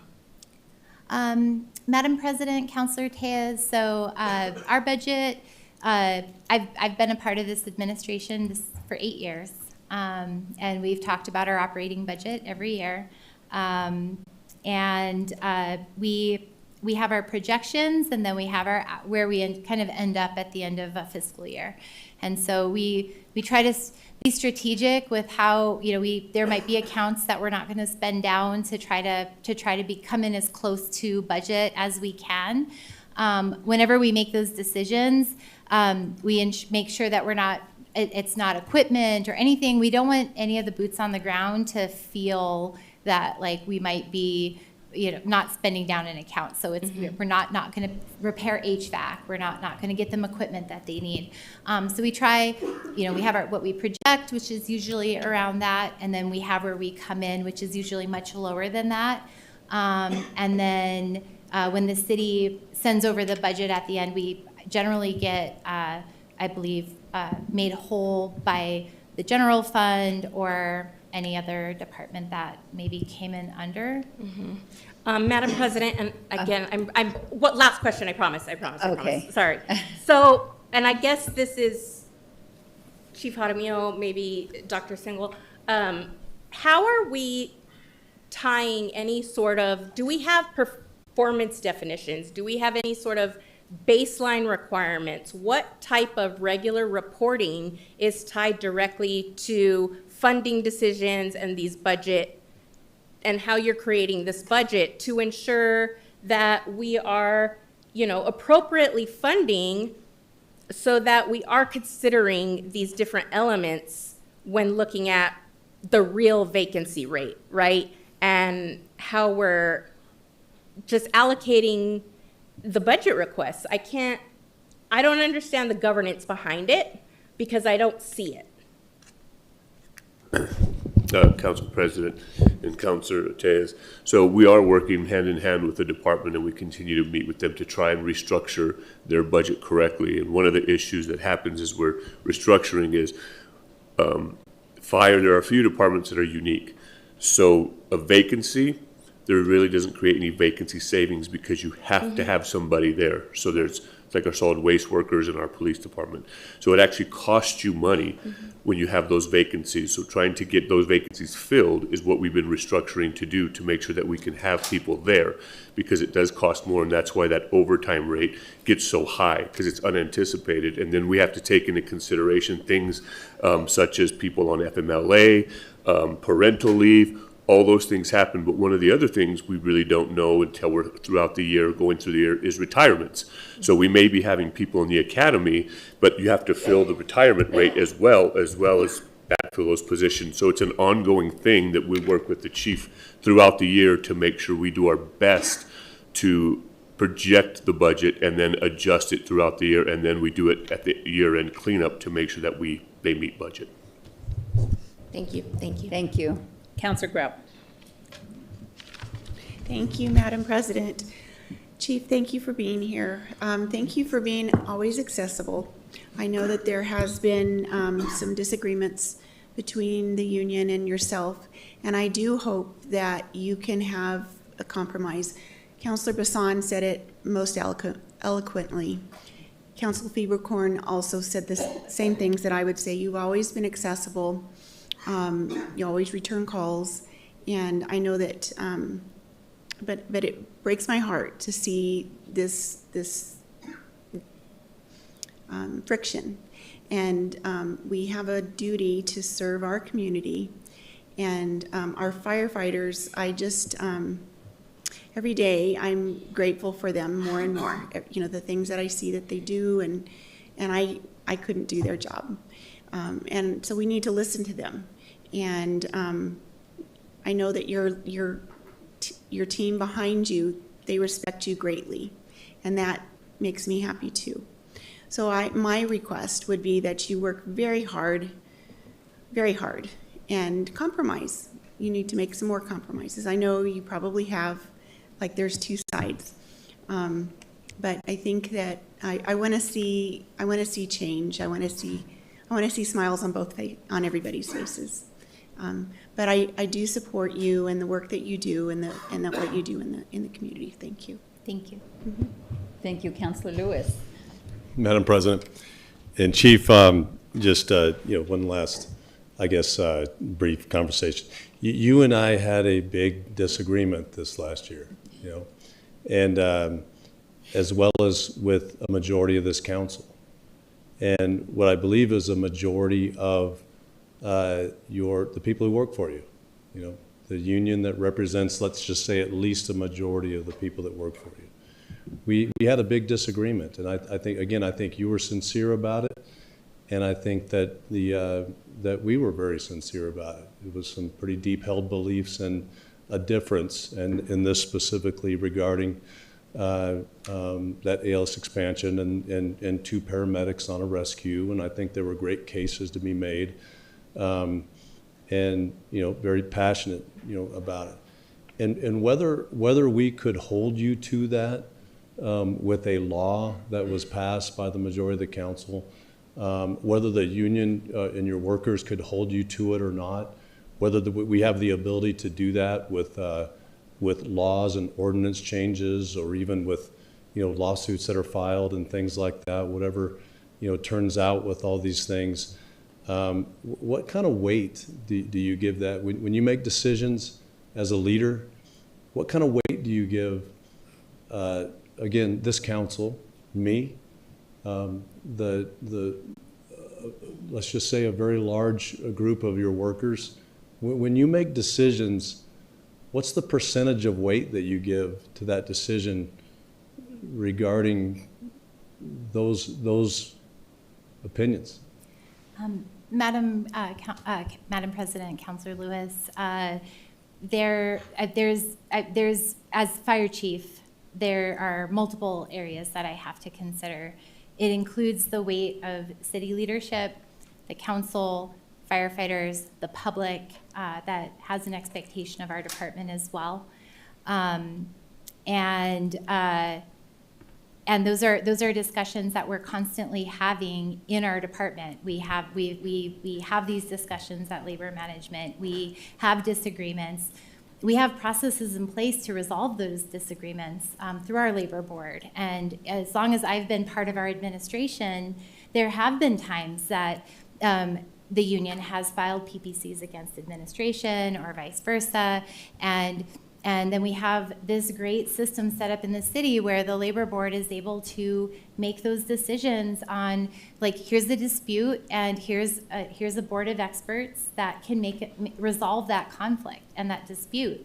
And generally, when we do have a dispute or a disagreement or a difference of opinion, however we want to frame that, when it goes to the labor board, if both sides are kind of like believe that they're correct, we have a third party that's able to review both sides of the issue and make a determination. And we respect that issue and we move forward. We have wonderful boards and processes in place to help us navigate the difficulty of running an organization, taking care of our workforce, making sure we're not violating any rights. And I just ask that we continue to rely on those boards. That is what gives us strength in that relationship with our union. And that's really where a lot of times when we've had these disputes, this isn't the first dispute our administration has had with the union. Decisions are made, and we get our directives from the labor board, and then we go back and we resolve it with the union. And I want to continue to do that. But as far as like when I'm making decisions, there are a lot of factors that the fire chief has to consider, and that includes input. But it also includes a lot of other variables in this role, and that's something that I take very seriously as a professional in this organization. And Madam President, Chief, I mean, again, like I said, regardless of the ICC, the district court, the labor board, however these things turn out, I mean, if you're saying that, hey, let's let the courts decide, when we have differencing of opinion, I want the courts to decide, the ICC to decide, the labor board. I don't think you're saying that, are you? No. I think you're acknowledging that there's a process, but what I asked you is that regardless of that, you had a pretty strong opinion of this governing body, as well as a majority of your firefighters, your medics. And what kind of weight? Is it 30%? Is it 5%? Or maybe in your decision making as chief, you kind of take into account that's, I don't know, maybe 1% of it is when you make a decision? Madam President, Councilor Lewis, I don't have a breakdown of percentage in my head. I take all the facts and opinions and data, because I am also very interested in data, and I look at what the needs of our community is and the resources that I have for the firefighters, and I make a decision there. I don't have a percentage of weight of somebody's decision is more important than another. It's my job to make decisions that impact public safety, and each decision is going to be different based on all of those factors. So I do not have a percentage that I can assign to any one group or body. I have to make decisions based on the facts that I have and what we're trying to solve for.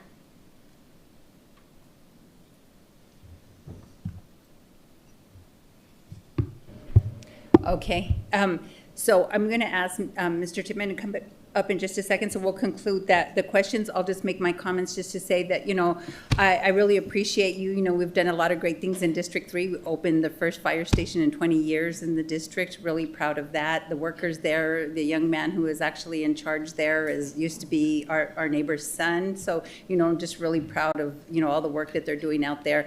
And then also, we put the new fire truck there at the other station. So, I mean, there's a lot of good things happening. But I'm just going to kind of reiterate what everyone here on the dais, almost everyone here on the dais is saying, is that, we really want to see, we've been working this year to try to work in the spirit of collaboration and transparency. The administration is doing a lot of things to extend the olive branch. We are too. As you can see, we have the directors here, and sometimes we just have to put down our pride and just come together and work together to come up with solutions, right? It was a very contentious year, being in a legal battle, knowing that, we support fire, and then we also support the union. And I just want to say that I really hope that you go back and work with the unions, because first and foremost, no matter what decisions you're making, they impact the workers that work under you, right? And we want to make sure that they have good working conditions, and any time that their job is changed, I think it's really a matter of negotiations, right? And just not implementing those things on our employees without really going through the process. And, you know, strong believer in unions and what that means for working conditions. So I just really hope that you guys can do that as well. We've tried to do it and I hope you guys can do it. And you know, I look forward to working with both of you because, you know, there's people in there and sometimes egos and people who are really just trying to represent lots of people that work under you as well, right? And when we're talking about, you know, I'm hearing all the, everybody who spoke on your behalf, and, you know, I just want to make sure that also, I think Councilor Baca alluded to that, is just even the, you know, the rank and file to come here too and support, saying that, you know, we don't always agree, but we want to make sure that we work together to do good for public safety here in the city of Albuquerque. So thank you, Chief. If you'll take a seat and then we'll take a vote, but I'm going to ask Mr. Tippman to come up during public comment. So you'll have the standard 2 minutes, Mr. Tippman, unless anybody has any questions for you. Thank you, Council President. I know, and Council, I know a lot has been said. I just want to reiterate and echo some of the sentiments from many of you. Council Friebel-Corn, the level of service that your constituents, the city of Albuquerque residents will get will never waver. With these firefighters behind me, that will always be true. The crux of the issue with us is collective bargaining, and that's what unions are for. And this has been a very large change in working conditions. It's been a rough year, and I'm a fan of the fire chief as well. As a person, we were friends before. I hope we can be friends again after. All of these firefighters behind me, most of it's the training academy. I trained some of them. Training is a large part of my heart, and we have the best fire department in the country, and we train at a level that other departments don't. And the level of service that we give is what we all desire. I'm sorry, I thought I got 2 minutes. 2? You can go ahead and proceed. Thank you, I appreciate that. Some of the largest issues, when you hear 3-man engines, you should worry. It is a safety issue not only for our firefighters, but for your constituents. And the level of service does diminish, not based off of the firefighters' training, not based off of the firefighters' will, but based off of how many firefighters. You want to make a safer fire department? Hire more firefighters. Ensure that those NFPA standards are met. 4 firefighters on engines, all the time. Every single day that we have a fire truck respond with 3 firefighters is a safety issue. We want to work together with this administration. We want to be part of the solution. I want to echo what my new vice president, and hopefully Bridge, that's going to help us bridge this gap this next year and beyond. That's what we want. Now, yes, we have some disagreements, but the foundation of our stance has always been collective bargaining. That's what unions are for. When there's a change in our working conditions, when there's a change to our bid system, when there's a change to how we respond, we deserve to be at the table. And I know you believe that. And that's it. So I just want to echo that, like, we support the forward movement of this department collectively, both between the union and the administration and yourselves. And I hope to be part of how we can educate you, because I think I've talked to every single one of you, and staffing is not an easy equation to understand, especially for the fire department. But understanding it is going to help us fill those gaps. I'm really excited to have Councilor Tellez as a forensic auditor on the council. This can really help, because just right off the bat, Councilor, I can tell that you understand some of.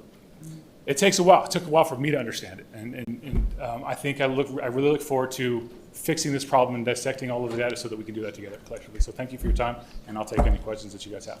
Thank you. Councilor Rogers.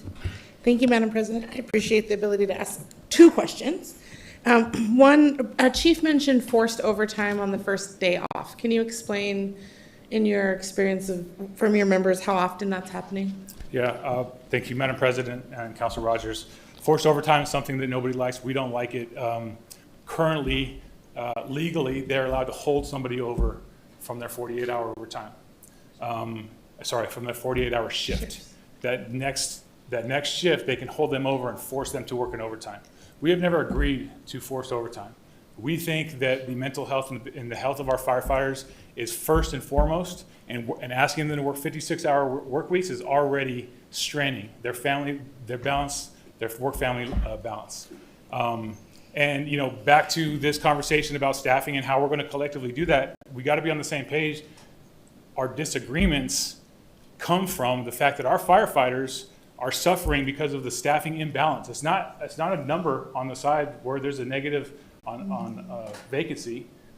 It's about balancing and prioritizing frontline response. The fire trucks that respond to your constituents and prioritizing that. Our firefighters are feeling that hurt. They're getting forced more times on weekends. We're seeing more atypical trucks on a regular basis. Even since the cadet class, we've had a couple in the past week. We are seeing support fill. Anytime that on Monday through Friday when we're short, my friends back here in training have a rotation where they got to come from the training academy and none of them like it because they love training cadets and they love training firefighters so much, but they have to be forced to put somebody from training into the field. And on top of that, they're asking us to agree to a forced hire, asking our firefighters to work additional. So if staffing is not a problem, why are these things even apparent? And we want to collectively work together to solve them. We got to be on the same page about what our issues are. Thank you for that. Last question is, Chief mentioned that if a team is out in the field and they need another medic and they don't have it on scene, what's the process for them? How do they call for another paramedic?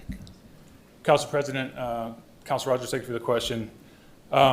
It's something that has been a problem that's been presented at least once that I know of in Councilor Grout's district, where it was at Station 12 where you have a paramedic on an engine, a paramedic on a rescue, and they responded to a 9 Echo, and that engine happened to be on another call, and then an engine came from Station 8 that doesn't have a paramedic, and our member asked for an additional resource, which he got, because that's how we're trained, is if you front load calls based off of operational need. But their stance was, don't do that because paramedics need to learn how to work alone. It is the standard that paramedics need to work alone or be able to work alone, and we don't want them to ask for more help. That's what we got. That was the response that we got when we asked, what is our policy going to be when somebody asks for additional help? Paramedics should be trained to work independently is what we got, what they told us. Thank you, Madam President. So let me make sure. So I had an issue one time when I called for help, and I asked for ACS specifically. They didn't get on the radio and ask. They called on their cell phone to their supervisor. So the same thing here, where they're asking you to call not through your radio that's right on you, or are they able to call it in through a supervisor, or? Council President, Council Rogers, no, we would request that through our alarm. We have uniform dispatch that is very, very important to operations because they are knowledgeable about everything that we do. And that member in the front line would identify the operational needs and then request additional resources through our alarm room on our radio system. Through the radio system? Yes, ma'am.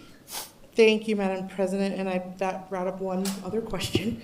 Have you surveyed the members specifically on the reconfirmation of Chief Jaramillo and where your members stand? I think that's the most obvious question no one's asked. Has any polling, surveying been done of your members asking specifically about the reconfirmation of Chief? Council President, Council Rogers, we did do an internal survey based off of the direction from our communications committee. It wasn't one person that directed this. This is a very spirited conversation and debate. We got the results yesterday. We didn't plan on sharing them, but since you asked, it was 67% against confirmation and 33% for, with a total of 220. So for full transparency, there was 220 members that completed the survey. It wasn't a vote. It was just a simple question. One question: do you support Chief Jaramillo's confirmation? Thank you, Madam President. And how many members do you have? In our union, we have about 647. 647, and how many responses? 220. Thank you, Madam President. Councilor Lewis. Thank you, Madam President. How many were in favor of, or not in favor of confirming? It was 67% against confirmation. 67%. So, Mr. Tidman, this chief is suing the union. In your opinion, should this council confirm the chief tonight? Council President and Council Lewis, I think there's lots of things that go into that question. You guys went into closed session. You guys had conversations and that we're not privy to. I wish I could be a fly on the wall and hear some of those discussions. Based off of what the history of how this union had been treated in terms of changing and working conditions and being recognized at the table, my answer is no. And that's not based off of Emily Jaramillo as a person, how she treats her firefighters, how she, who she is. That's how she has led this department. And I tell the young firefighters that we have this cultural kind of fallacy that if you become the fire chief, you get to mold and do whatever you want with your department. That is the farthest thing from the truth. When you become a fire chief, and there's a couple behind me that have a very good chance of doing that, you have an opportunity to lead a large group of men and women towards a shared and unique goal to expand services and better and improve services. That's what you have. And sometimes that's hard. Getting a majority is difficult, but that's what unions are for. And that's all we've ever asked for. So in terms of Chief Jaramillo and myself, it's not about us. It's about the people that we serve, both her and I. She serves them, and so do I.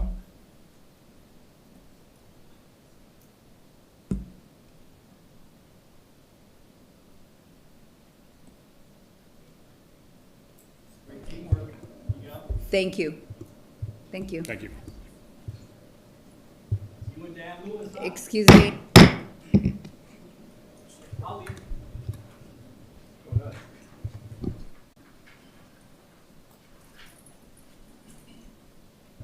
So we have comments from the administration. I don't know if you want to make any or not. Madam President, thank you. I think we've been, we believe in Chief Jaramillo's leadership, and I think we all have had a lot of discussions around how we can move forward in working together. Chief Jaramillo's leadership and her comments have been very clear that her intention of continuing to work with the union and repairing that relationship and working with them. It is challenging to respond immediately following the statement just made. So I apologize, wasn't planning on that statement from the union president. And so I guess what I would say is, we believe in Emily Jaramillo's long experience as a paramedic. She's been an incredible leader in the fire department, and in her career she has been focused on serving this community and ensuring we have public safety and serving the safety of this community in her decisions and the work she does. And I think this administration stands behind her leadership, and we believe she's been a strong leader, and we have a lot of opportunity under her leadership as we go forward. Thank you. Councilor Champagne. Thank you, Madam President. VP. That being said, Dr. Sengel, when is she going to go back to the table? I mean, she's reconfirmed here, and I ask you this, not her. I ask you this because you were just reconfirmed as a CAO. It's your responsibility to oversee the departments that are in the police department, solid waste, fire department. She can get reconfirmed here and then just say, never mind. So when? Madam President, Councilor Champagne, we've never left the table. That is important. The labor management meetings that occur regularly have been multiple discussions across many different issues that they work through all the time. They discuss them, they work through them. So that labor management, those meetings have had multiple MOUs of discussion, and I just want to make sure that we're all clear that we haven't, the administration and Chief Jaramillo's team have not left that table and have continued to participate in discussions going forward. We reached an impasse, and that's not the right word because that's a legal term, I shouldn't say it that way, but the matters that we are discussing, they were in discussion when it became a matter that was came here before City Council as a resolution. That threw a giant, curveball into the entire process. And so it isn't meant to be an antagonistic statement in any way. This is an unusual situation that we are in. And I think we've shown a commitment to continue to show up at the table with the labor management meetings and continue that work. And I'm fully confident that that has continued. And I get reports from that work and the things that are happening, and I know that they're sitting at the table together. Thank you, Madam President. Thank you, Mr. Vice President. So we'll move on to the vote, but I'm just going to conclude by saying that, I thought it was really highly inappropriate for these men to speak out, especially, Councilor Lewis is a grown man. He can speak for himself, but he's really been a strong champion for labor throughout this whole thing, and it's really created some contention over the year. So again, Ms. Jaramillo too, because I seen some laughter back there when that happened, and so I think that I think that we really need, especially from the CAO commitment, to say that we're going to go back to the table and extend the olive branch and try to get some things right for our union and our workers that are the firefighters who are the boots on the ground, And with that, I'm just going to try to be optimistic about moving forward, and just to say that, Chief, I think you've done a great job as a woman. I think one of the public speakers spoke about it, amongst a bunch of men leading that, leading your department. I think it's really commendable, and I appreciate the work you've done. And, I know some of the deputy chiefs, and you guys are doing amazing work as well. So, but there's really some stuff that has happened over the past year that's really created a divide. And I think all anyone wants to see here, and speaking to these men, is that we come together, come to the table, and let's work things out like adults. So I think we have your commitment by the show of a nod. And then Councilor Lewis, and then we'll end it and go to the vote. And Madam Chair, or Madam President, I agree with you, and I think anybody here listening here tonight, though, and certainly hearing from the union, which make up the firefighters, you see that there are some pretty big challenges, and some, this department's hurting in some ways. And I think if we were not to confirm the chief here tonight, I think a lot of people would go, that makes sense, because of the discussion here tonight and what's going on. But I am going to vote in confirmation, and it's because, Madam President, of what you just said, that in good faith, and do believe, that I want to see the department come together. I think that, going back and some of these issues we've talked about, with the union and negotiating in good faith, I do agree that there are some unfortunate ways that some of that came about. Absolutely. For the chief to be all of a sudden mandated, by this council. There were some things that came about that I think that, I've certainly been willing to look at and say, hey, let's see if we can go another direction here. But at the same time, it's got to be both ways, and I'm going to vote in confirmation with the confidence that will happen. Thank you, Madam President. Thank you. So on EC 10, there was a motion and a second for confirmation of Chief Emily Jaramillo to the position of Chief of the Albuquerque Fire Rescue. All those in favor signify by raising your hand and saying yes. Yes. All those opposed, same motion. Motion passes unanimously. Congratulations. Madam President, may I make just a brief statement explaining my vote on the record? Sure. I feel like I'm new. I'm totally new. I don't know all the inner workings of what went on over the last year with regard to lawsuits. But right now, what I am seeing is a core issue is not really whether the chief values firefighters or supports fair bargaining. It's whether she has been given the budget authority and the political backing to actually deliver what the union is asking for.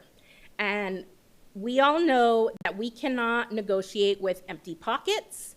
The chief does not control the budget, and listening alone doesn't staff engines. Funding does. And after looking at the appropriations here and the operating costs and the overtime costs, I'm directing my pressure to where I believe it belongs, and that's on the mayor's office to put real dollars behind it. And again, I don't think this is a chief problem or a union problem. I think this is a budget and priorities issue, and I hope that the mayor and your team will do what's right and provide us with a budget that appropriately funds what our firefighters need. Thank you, Madam President.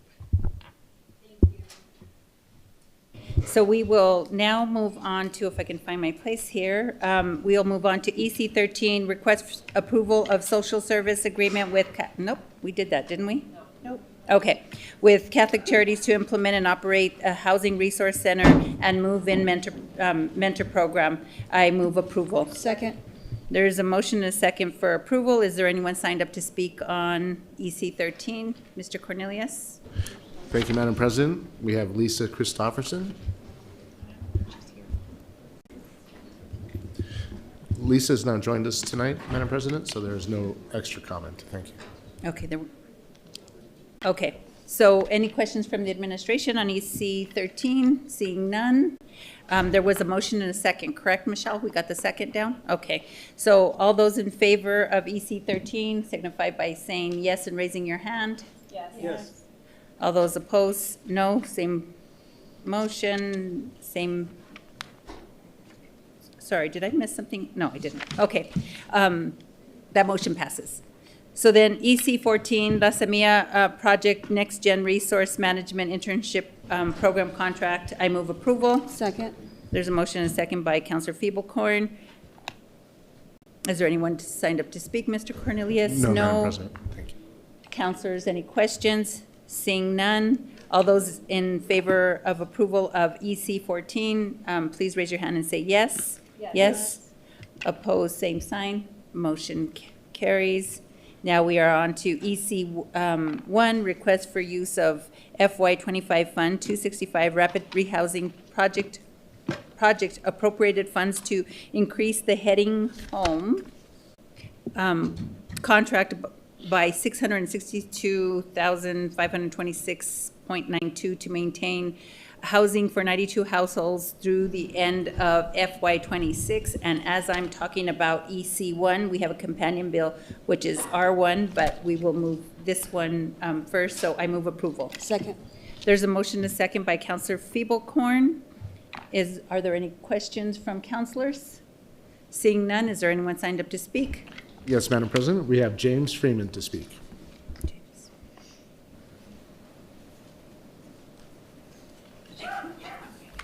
Good evening, y'all.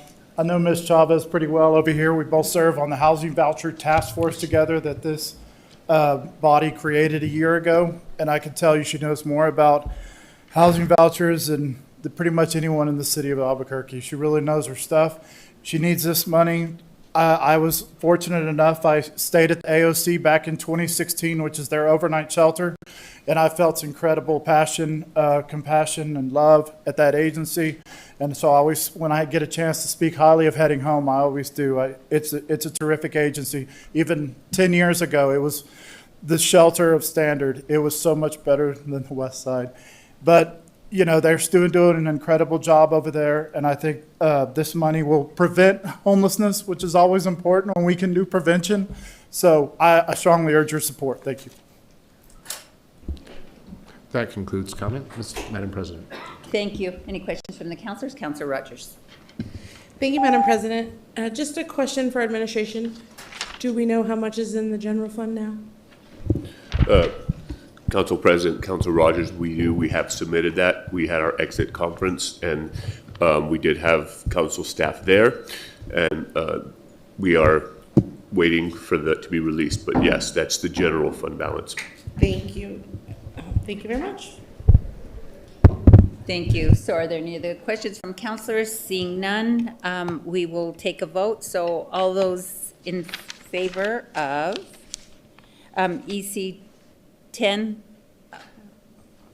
no? EC1. Okay, sorry about that. EC1.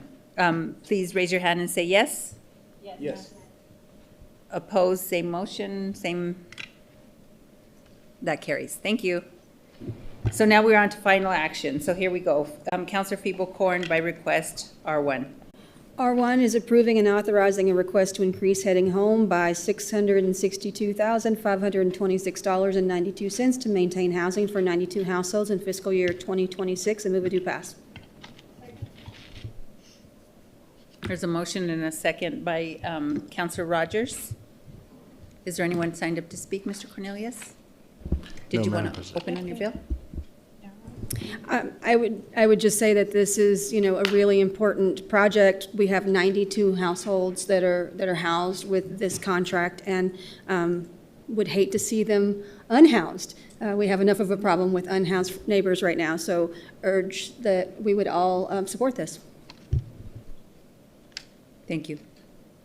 Mr. Cornelius. My apologies, Madam President. I had it on the back page. There's 4 speakers. Okay, signed up. thank you. Thank you. First up is Tad Umitsky, followed by Connie Chavez. Connie Chavez, followed by Dorothy Otero.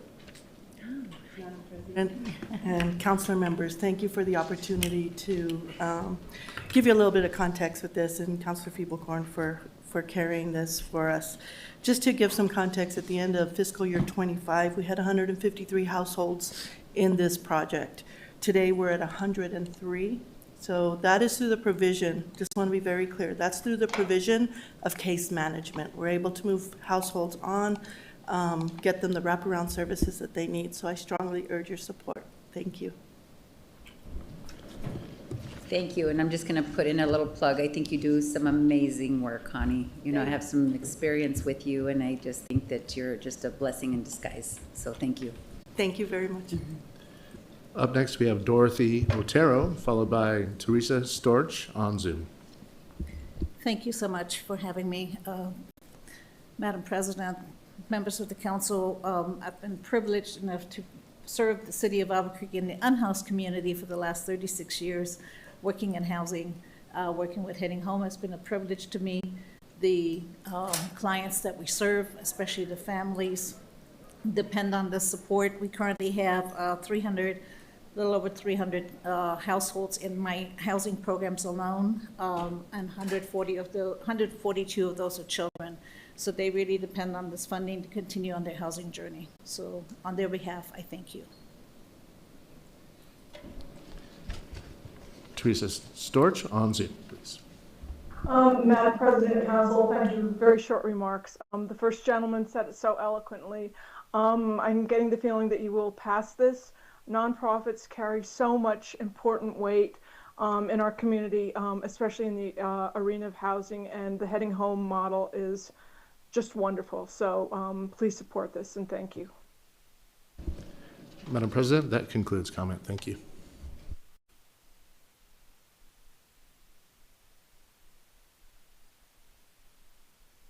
Oh, sorry about that. We're back on the bill. Any questions from councilors? Councilor Feeble-Corn to close.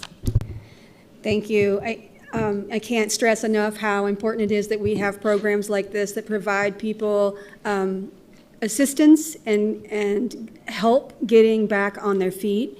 And this is a really incredible program implemented by a really incredible group, Heading Home, and so I urge your support. Thank you. So there's a motion and a second for R1. All those in favor say yes and raise your hand. Yes? Yes. Opposed, no? Motion carries. We are now on 102. Councilor Rogers. Thank you, Madam President. R102 is adopting the rental practice ordinance to codify provisions of the New Mexico Senate Bill 267 regarding rental practices, screening fees, fee disclosures, and late fees, and requiring owners to have a no-fee payment option. I move a do pass. Second. There's a motion and a second for a due pass. Thank you, Madam President. I have some amendments I'd like to move. And in your packets, the first amendment is or number 1. And this is on page 8, line 21, insert the following and renumber subsequent sections. Adding education, the city shall develop education materials for both residents and owners related to the provision of this ordinance. Educational materials shall be made available online. And so I want to thank Councilor Champagne, Councilor Pena. During this 2 weeks, we were able to meet together to go over this, and this is a request from Councilor Pena for education. And so I move this First Amendment. Second. There's a motion and a second for floor amendment A, which will now be floor amendment 1. All those in favor, well, do we have any questions from councilors? First of all, no? All those in favor say yes and raise your hand. Yes. Opposed, no? Motion carries. So then we are on to floor amendment labeled B. It'll be floor amendment 2. Councilor Rogers. Thank you, Madam President. A floor amendment, I'd like to move number 2 on page 7, line 23. Response, the owner shall pay any penalty imposed and cure any valuation as applicable.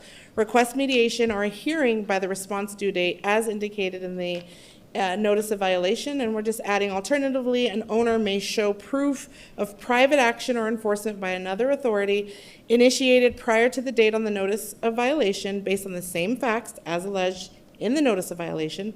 Such showing will bar city enforcement as described in the notice of violation.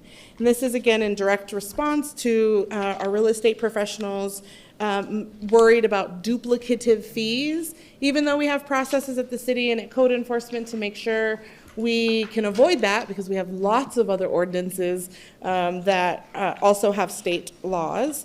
And so this is in direct relation to that, and I urge your support. So there's a motion and a second to floor. Am I on? Floor amendment 2. Floor amendment number 2, yeah. Any questions from other councilors? So all those in favor say yes and raise your hand. Yes. Yes. Opposed, no. Motion passes. So that was approval of floor amendment number 2. We are now on floor amendment number 3. Councilor Rogers. Thank you, Madam President. Amendment number 3 is a technical adjustment for the article, because Article 27 is now taken for other legislation, so we need to make that amendment, and I appreciate our team for catching that early. And so it's several different lines, and it's just changing number 27 to number 28, because 27 was enacted before we got to this bill. So I urge your support. Thank you. Are there any questions from councilors? Seeing none, all those in favor of floor amendment number 3, please raise your hand and say yes. Yes. Opposed, no. Motion passes. Now we are there any additional amendments? I have an amendment. It's a floor amendment. It would be number 4, correct? Yes. Floor amendment number 4, and I think we have, do we have them printed? Oh, I think Sharice has them. So I'll just read it. Mr. Cornelius, if you can put it, you don't have it, darn it. Okay, well, I will just go ahead and read it. This is floor amendment number. Madam President, I have it if you'll just let me know what the amendment reads. I can The share it effective with. date. Okay. So this is floor amendment number 4, beginning on page 8, line 31, amend section 4, effective date as follows. Effective date of this ordinance should take effect on July 1, 2026, after publication by title and general summary. This amendment proposes to amend the effective date of the ordinance to July 1, 2026. The provisions of the ordinance that currently require by state law would remain in effect. However, the city's enforcement of the ordinance would not commence until July 1, 2026. Delaying the effective date would allow time for enforcement costs to be secured and incorporate into the city's FY27 operating budget. There's a motion and a second by Counselor Rogers. Any questions from the counselors? Give you guys an opportunity to look at it.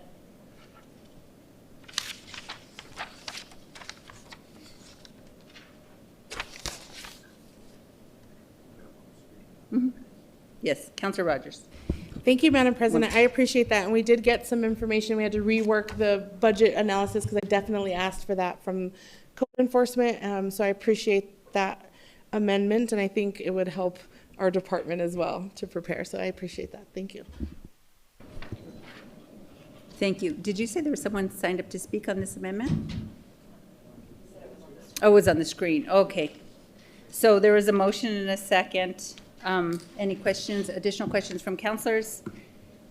Seeing none, all those in favor, raise your hand and say yes. Yes. Yes.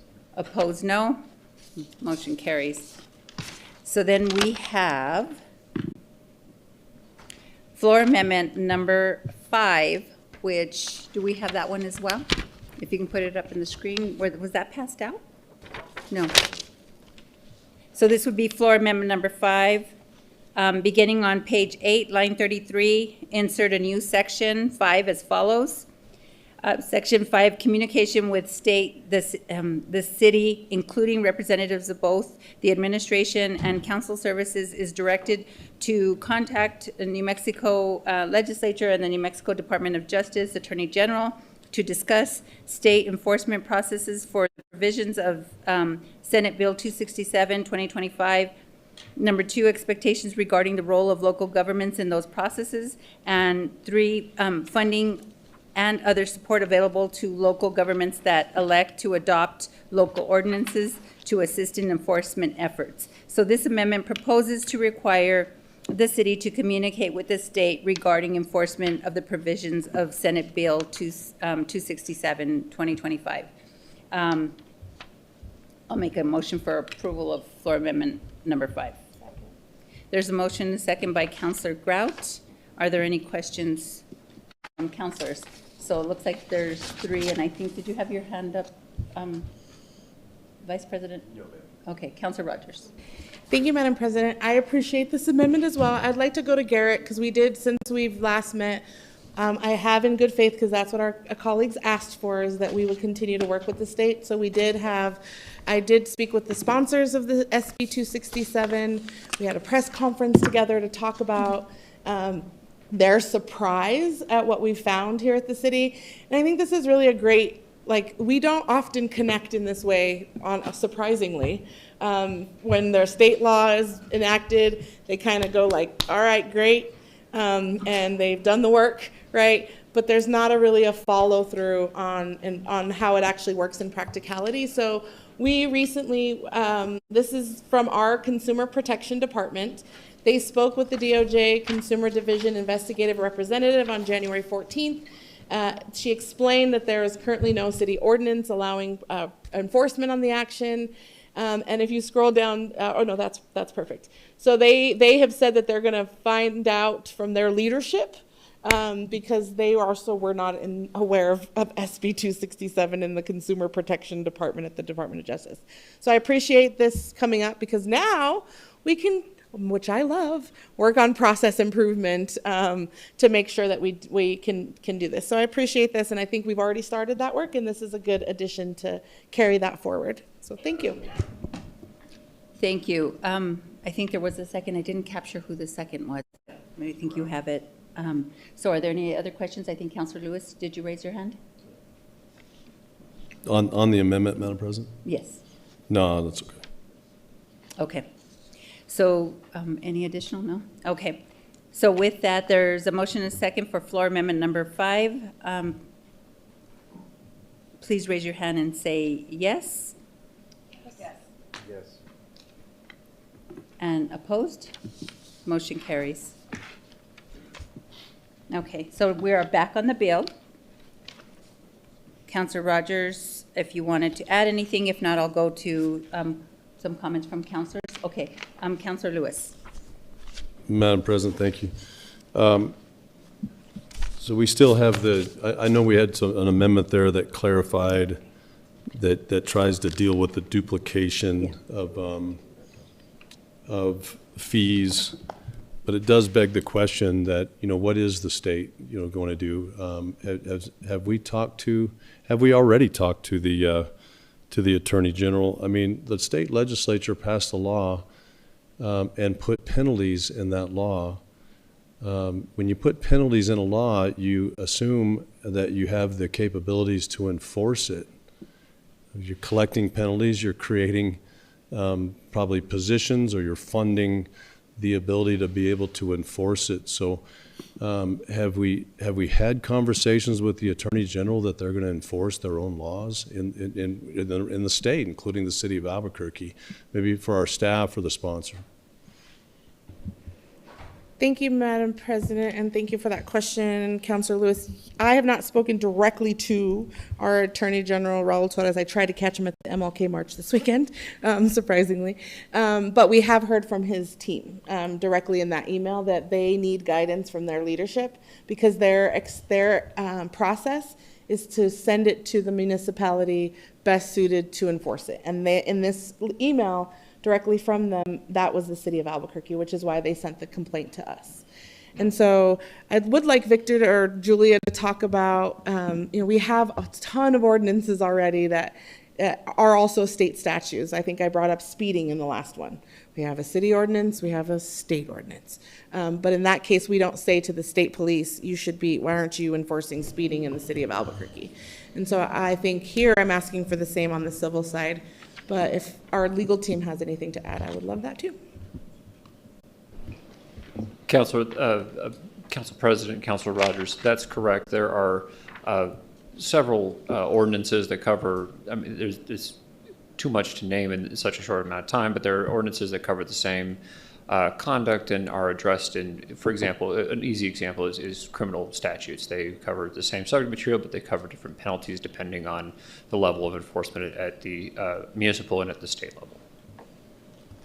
Madam President, so, are there any you were talking about laws that we've mimicked, right? So we've mimicked state laws and had, but then if we mimic the state laws, then why are the state laws important at all to us? You give a lot of examples of it, and I think the reason why is because it says, hey, this is just like a lot of other laws, whether they're good or not, or justified or not. But are you saying that because they're state laws and because we have mirrored laws that they're more effective at that point? Or, I don't know. I guess what's the point? What's the point in that argument? Council President, Councilor Rogers, it just allows for concurrent enforcement over the same subject matter. It's not necessarily a matter of better or different, it's just concurrent. And Madam President, can we enforce state laws? Can we enforce state laws? Madam President, Councilor Lewis, so in this context where we're dealing with code enforcement needs an ordinance in our code to enforce. They can't simply pull up URA, for example, and start enforcing those provisions. They would need something at the local level. But Madam President, were we given some examples where we could enforce state laws with other departments? Or is it all not only a mirrored ordinance, but a mirrored enforcement as well? Is every single one of those that you looked at and studied, because we're comparing it to those, are those the same thing? Or do we have, like for example, law enforcement that enforces state law, even though we don't have it on the city books? Madam President, Councilor Lewis, we were focused more so on the code enforcement side, where it is as far as we know, a requirement that we have a code to point to for code enforcement to actually participate in the enforcement process. So we would have to look up some examples if you were interested in other types of enforcement processes with other departments. So, Madam President, I don't know. Councilor Lewis, I don't mean to interject, but we also have the city attorney here to answer questions as well. Okay. I guess let me wrap it up then by saying, why was this a more of a memorial? Was it? It seems like a memorial from the state legislature. Does it seem like an actual law that they intended to enforce in the first place? And if they did, I would certainly want to know about that. See how that work, because I think there's still a lot of questions on whether we're going to have the capabilities of enforcing this, and the time and also whether the penalties that we would collect would even come close to covering that. And then also, Madam President, I would propose an amendment that just removes the fee, the $250 fee. And I don't know if we could, I mean, if it's an easy way to write that up, but just remove the penalty. Just call it amendment number what? It would be floor amendment number 6. But as they're working on drafting that, I think we can go to public comment. Sure. So, okay. There's a motion and a second for that amendment once it's drafted. So, okay. I'm sorry. So, Mr. Cornelius. Madam President, who is the second? Vice President Champagne. Thank you, Madam President. Our first speaker is Brandon Cottle, followed by Alexander Kaltenbach.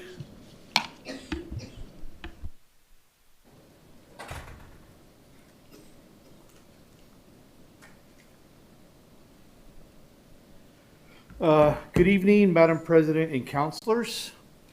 I'm very glad to see the civic engagement from so many people and the support for our libraries, parks, open houses, open spaces, firefighters, unhoused neighbors. It feels good to see this. Speaking on the rental practices ordinance, I have been a landlord for my own property. I've also been an apartment manager for a small 16-unit complex. I've read the draft. Of course, I didn't read the floor amendments. There's nothing onerous in this. In fact, as many have stated in some of the open comments, the economic benefits of this across Albuquerque are immense. It addresses some of the underlying issues. It will strengthen our communities. I ask you, please, to pass this, and it might be wise to consider public comment being just a little bit larger in the future. Thank you for your time. Stay safe, stay warm. Alexander Kaltenbach, followed by Carla Humphreys. Hello again, City Council, President. I got through most of my spiel in the first comment. I do think this has economic benefits for both sides of the market. I do have to express a little bit of frustration complaining that the state was going to impose a fine to be able to fund the enforcement of this law, and then to propose an amendment to then remove that fine. For us, that means that instead of this being a self-sustaining bill, if we do not impose that $250 fine, we're not going to be making money off of this bill to be able to enforce it and to supply code enforcement with the money that they're going to require to continue with the tasks that they're already doing alongside the additional tasks. That's, I think, some institutional arrangements should be studied. I think it's very important to understand the way that different agencies work together. It's, like I said, I was disappointed in the first meeting I attended, and I'm a little disappointed here tonight. Thank you. Carla Humphreys, followed by Adriana Wiaki. Good evening, thank you. My name is Carla, and I'm a teacher and renter in downtown Albuquerque. Every month, I pay my rent, plus hundreds of extra dollars in fees. I pay 2 separate fees for trash, a common area maintenance fee, a service fee, and a fee to pay my rent. I had no idea I would be paying this much every month when I applied to my apartment and calculated my budget. I had no idea I would have to pay an extra $99 to move in on top of my deposit, or that every month I would have to literally pay a platform fee to pay my rent. This isn't just me. My apartment complex has 200 other apartments, and my landlord owns 24 properties across Albuquerque. The fact that these fees were not disclosed on the apartment listing violates Senate Bill 267, which was passed last spring, but my landlord based in Utah does not care because there are no consequences. So please, I urge the council to pass the rental practices ordinance so that working renters have an accessible path to hold their landlords accountable. Thank you. Adriana Wiaki, followed by Mohammed Al-Jabouri.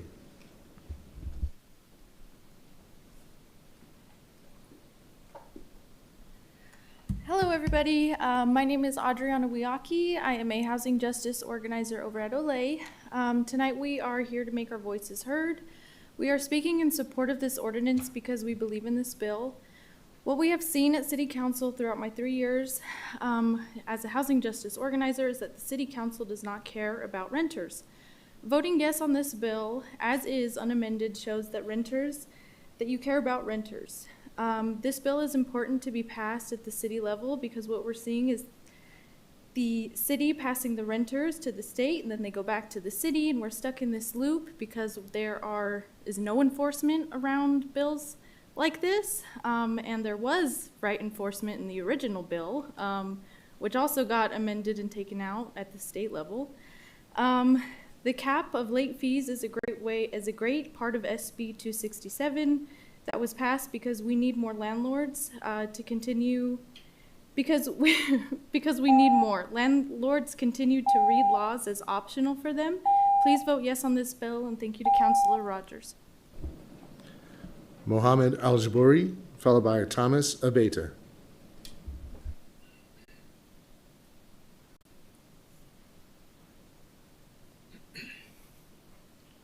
Hello, good evening. My name is Mohammed Al-Jabouri. I'm here speaking in support of the Rental Practices Ordinance Bill. I can't tell you how many times my family and I were looking for an apartment and paying inane fees only to still not get the apartment, and I'm pretty sure they never had the unit open in the first place. They just wanted the extra profit of $300+ or what have you. I move my mother's apartment every year, and the fees keep getting higher and higher, and my family's experience is not rare. Everyone who's rented here has at least a few of these stories. Things would be a lot less perilous for renters if there was a no-fee option. If not for renters in general, then at least for the increasing amount of people who barely have enough for their basic food, water, shelter needs. Please vote yes so that we can have a form of recourse, a financial penalty, and some way to right wrongs that are basically like cruel and unusual torture unto themselves. How many landlords must abuse their power? How many landlords will get away with siphoning dry any and everything around them, including the people, until everything is dust? I personally have terror stories of being retaliated against multiple times to get me moved out instead of just fixing my heat. We have no way of protecting ourselves or holding landlords accountable in general for the neglect and abuse. Please prove you work for the people by voting yes and passing the rental ordinance bill. Thank you. Thomas Abeta, followed by Alan Lasek.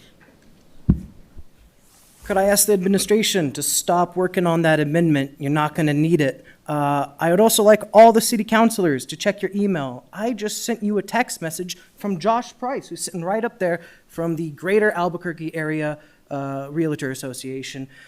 Here is my big issue. Josh just texted a big group chat that Don Lewis, according to the enhanced version, but Dan Lewis told him, we're going to try to get rid of those fees for you. And I heard him talk about that over the thing. This is what I'm talking about. You guys are owned by your funders, your donors, and the moneyed interests. So if you'd like to go look at your email, you'll find that text messages from Dan Lewis, from Josh Price, who says Dan Lewis was going to try to fight these fees. And what does he do? Just a few minutes later, he tries to get an amendment going to waive the fees. Guys, the fees are the important thing. That's what keeps people honest. That's what, when you mess up and, keep me homeless because I have to pay $50 to apply to an apartment, that means you're in trouble. So don't listen to Dan Lewis. Don't listen to Josh Price. Please use your own senses and pass common sense legislation. Thank you. Madam President. Excuse me. Councilor Lewis. So let me clarify that. My understanding is that there was another amendment on this. I'm not asking you a question, sir. You can take a seat. You can take so- a seat. No, he's just making comment. So You can take a seat. So I communicated that I believed that there was another amendment from another counselor. You can take a seat. Thank you very much. Go ahead, From another proceed. counselor that would, thank you, Madam President, that would get rid of the fees. So that's what I communicated. There was not one, and so every counselor here has a right to introduce any amendment that they want. So that's what's on the table. We'll get to that vote and then vote it up or down. Thanks, Madam President. Thank you, Thank Madam you. President. Alan Lissek, followed by Josh Price. Madam President and Council, my name is Alan Lissek, and for the record, I did not give Dan Lewis any money tonight. I do want to thank Councilor Rogers for trying to come back to us and work with all of us. I mean, I think the fundamental issue still remains on this, and it's that we are conflicting with state law, and it's kind of ironic because on the very front page of this, it says that we want to be consistent with state law, but yet we're implementing a different remedy process, and fundamentally, that is the issue with this bill. We don't have any problems with any of the provisions. I mean, like I said, I was in the room when we wrote two. Excuse me, ma'am, can you take this business outside? Yeah, sure. Okay, thank you. It's very distracting. Thank you so much. Okay, go ahead and proceed. I was in the room when we wrote, when the revisions were written to 267, and I mean, we were in support of that bill. I mean, it's the tenants' rights part is not the issue here. I completely agree that if we have an agency that is not enforcing the state law, that is a problem. Because there was a huge push during the state legislature that was the reason that we put that in that bill. And so that does need to be rectified. I don't believe that that's something for the city to do. That's something that we all need to do to figure out why the bill is not being implemented. Because the state has outlined the exact processes and the remedies. And I think that, we need to hold those accountable that should be holding this bill, or that should be enforcing this bill. And we completely agree that everybody, we should enforce the laws that we have in place. I think another option too that we need to take a look at as a city is we really need to get back to, and Madam President, you mentioned the landlord-tenant hotline. It does not exist anymore. It's a paid-for deal out of Santa Fe. We need to look at maybe the city and sort of creating some sort of landlord-tenant hotline that we could fund and there'd be a resource for everybody that would go far beyond the provisions of just Senate Bill 267. Thank you. Josh Price, followed by Jacob Ham. This got real fun real fast. Thank you, Madam President and members of the council. Thank you for your time. More importantly, thank you, Councilor Rogers, for the conversations that we've had and for your openness for collaboration. My name is Josh Price. I am a Realtor member. I also am a property manager, and I care about renters just like you do, like all of you do, I believe. I want to share how O25-102 would affect a responsible landlord like myself. So I've got 4 key points. First, it's penalty before proof. This ordinance establishes a system where complaints trigger enforcement actions before any determination on whether a violation actually occurred. As a property owner, I could face investigation, require mediation, and potential penalties based solely on an unverified claim. 2, it's good faith operators get caught in the net. The vast majority of rental property owners work hard to comply with laws and treat tenants fairly. The company that I work for, we changed all of our practices and policies back in the beginning of June when we knew that 267 was in place.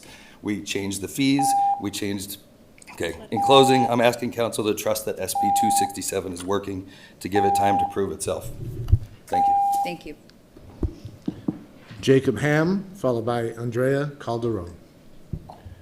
I'll try to speak quickly but clearly. Good evening, council representatives. I'm a renter in District 6, and I've come with Ole Renters Revolution to stand with Councilwoman Nicole Rogers and advocate for my community tonight. Currently in the city of Albuquerque, an estimated 38 to 44% of us are renting for our housing. It's not a majority, but it's not insignificant either. We who rent are constantly at the mercy of our landlords. We rely on you, our elected legislators, to stand up and find the courage to protect us from the predatory practices of landlords when they sneak in hidden fees left, right, and center. To protect us when they do things like mine did, painting over black mold instead of safely and properly removing it on not one but 2 separate occasions, as well as attempting to double charge me utilities upon my move out. It seems like everyone can agree that conditions for renters suck and that something should be done, but it seems like on nights like tonight, when our elected officials actually have an opportunity to do something about it, too many of you want to pass the buck. Someone should help these people. Not us, but someone. Right? So tonight, on behalf of all renters, I'm not asking, I'm demanding that you find your conscience and your spine to do the right thing and to vote yes and adopt the rental practices ordinance to protect us by strengthening code enforcement, getting rid of ridiculous rental fees, and fining landlords who break the law so it becomes financially unfeasible to mistreat people in the name of $1 more. Thank you. Andrea Calderon, followed by James Freeman. Good evening, Council President, Council. I just want to start out by saying that I've lived in Albuquerque for 7.5 years now, closer to 8, and I have been a renter the entire time. I'm actually looking into all of your districts to see where I want to buy a house, because it is an important time to buy. Rent is astronomical right now. Even for me, who I did not start out as a remote worker. I moved to Albuquerque to go to grad school. I worked for the city, as you know, and I'm now a remote worker, and I'm interested in what city will actually sustain my interest in terms of growth and actually support folks that are civically interested in engaging. I have a couple of comments on the actual bill, Section 1428A1. I also encourage the copy of the content of the notice of violation be sent to the renter. Section 1428A2, I encourage the notice of violation be sent to the renter and considered whether it should be certified. I also, Madam we're President. done. I'll just submit my written public comment about, there are a couple of things here that probably could be helpful for renters to have as well. Thank you. Thank you. James Freeman, followed by Teresa Storch on Zoom. Good evening, y'all. One last one. So I actually traveled to Santa Fe and spoke in favor of SB 267 and spoke about some of my personal experience helping clients. I myself lived on a housing voucher, and I do feel this is another income source discrimination. This is another end around. Y'all passed that. These are put in place to target people that are low income and people that are on housing vouchers. And this is just another way for them to do that. This is just common sense stuff. Transparent fees, that they have to list all the fees in advance before you put any money down. I think that's just common sense. The application fee is capped at $50. I think $50 is a reasonable application fee. The fact that fee increase notices have to be made. You have to give 30 days before you increase the fees. I mean, this is just common sense stuff. Late fees are limited to 5%, and it has to be in writing. I just think it's common sense. I urge your support. Tammy Feeblecorn is an advocate for the tenant community. She's given me a lot of... Teresa Storch, followed by Elena Wegman. Madam President, councilors, thank you. Please support this ordinance. I'm a former attorney with legal aid, represented tenants, and this ordinance is not about the substantive matters. It's about enforcement, and enforcement is so necessary. Legal aid today does not really represent anyone who is a low-income landlord going in to court.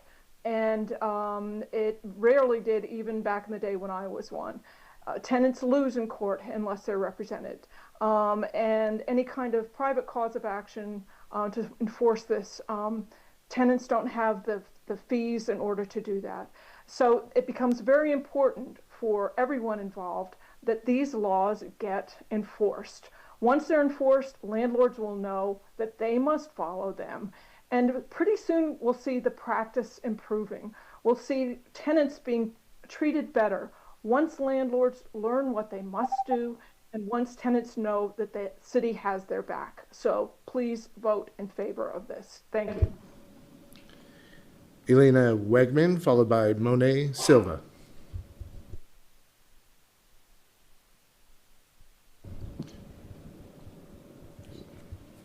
Hi, my name is Elena Wegman. I live in District 6 and I am a teacher in District 4. I know many people across the city who experience deceptive and incredibly invasive rental practices. I have many friends who are expected to have rent checks where they have to take pictures through an app every 90 days.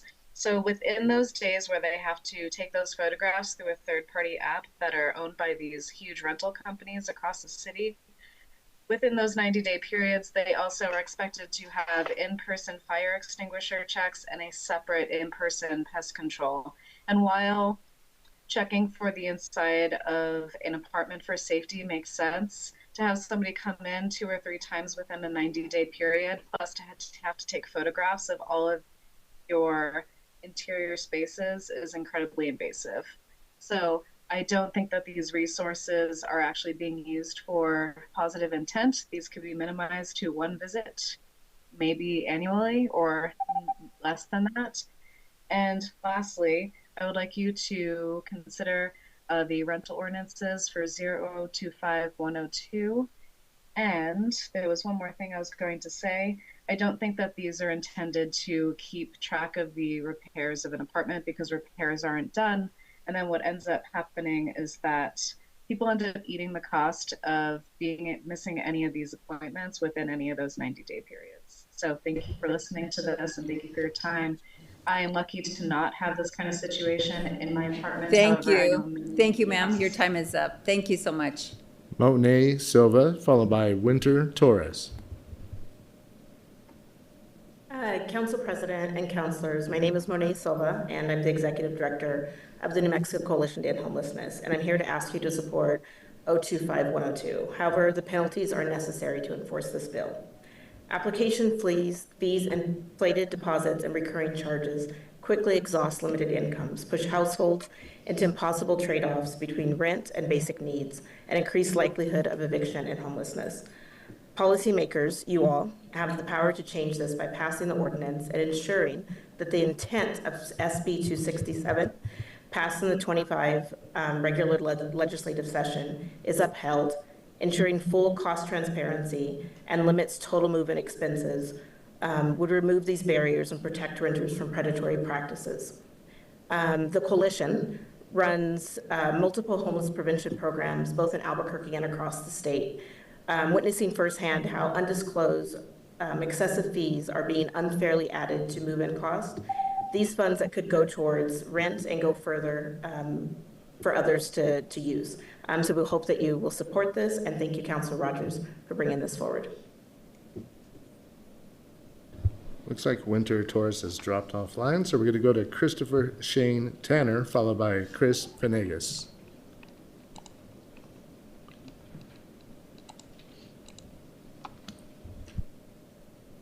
I'm here.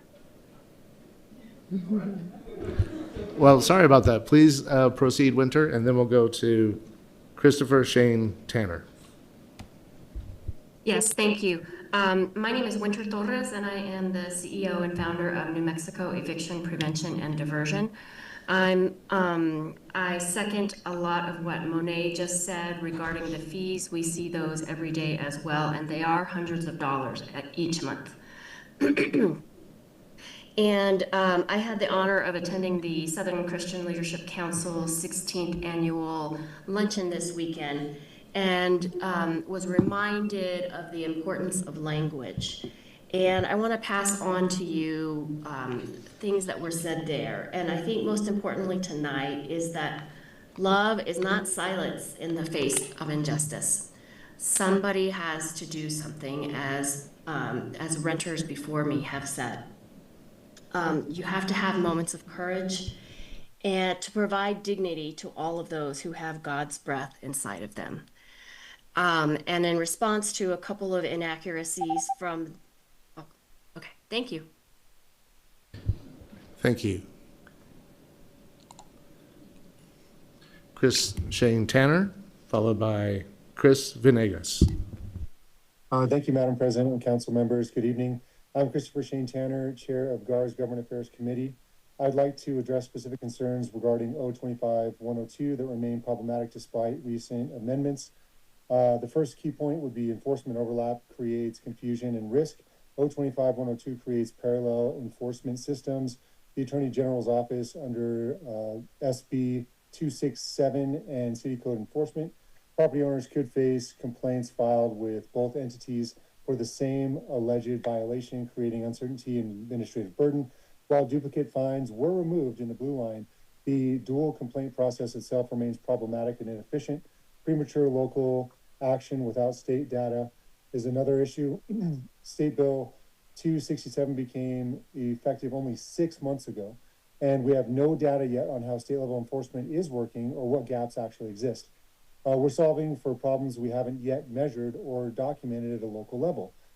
This approach risks streaming city code enforcement resources on matters already covered by state law, state enforcement mechanisms. Thank you so much.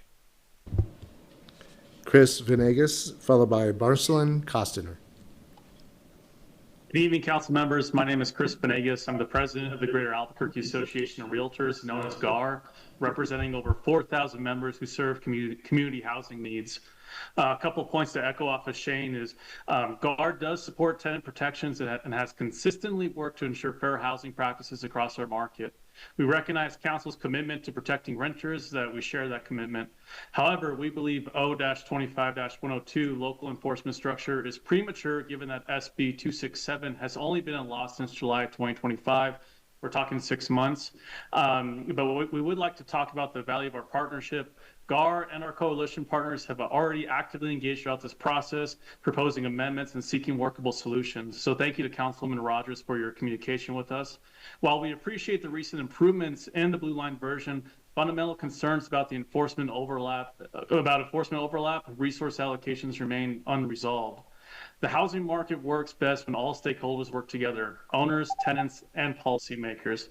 Invitation moving forward is we respectfully ask the council to give SB 267 time to demonstrate its effectiveness at the state level before layering on municipal enforcement. Thank you, guys. Marcelin Costner. Hi, I just want to first start by stressing something that seems to be repeated over and over and over again here, which is this double enforcement myth. Clearly, we can see that when these things are sent up to the state's AG following, they cannot be enforced at the city level. The planning department said this during the last meeting, that without an ordinance, they cannot enforce these things at a city level. So this whole line about double charging is a complete myth. Additionally, these protections are basic. They're very basic.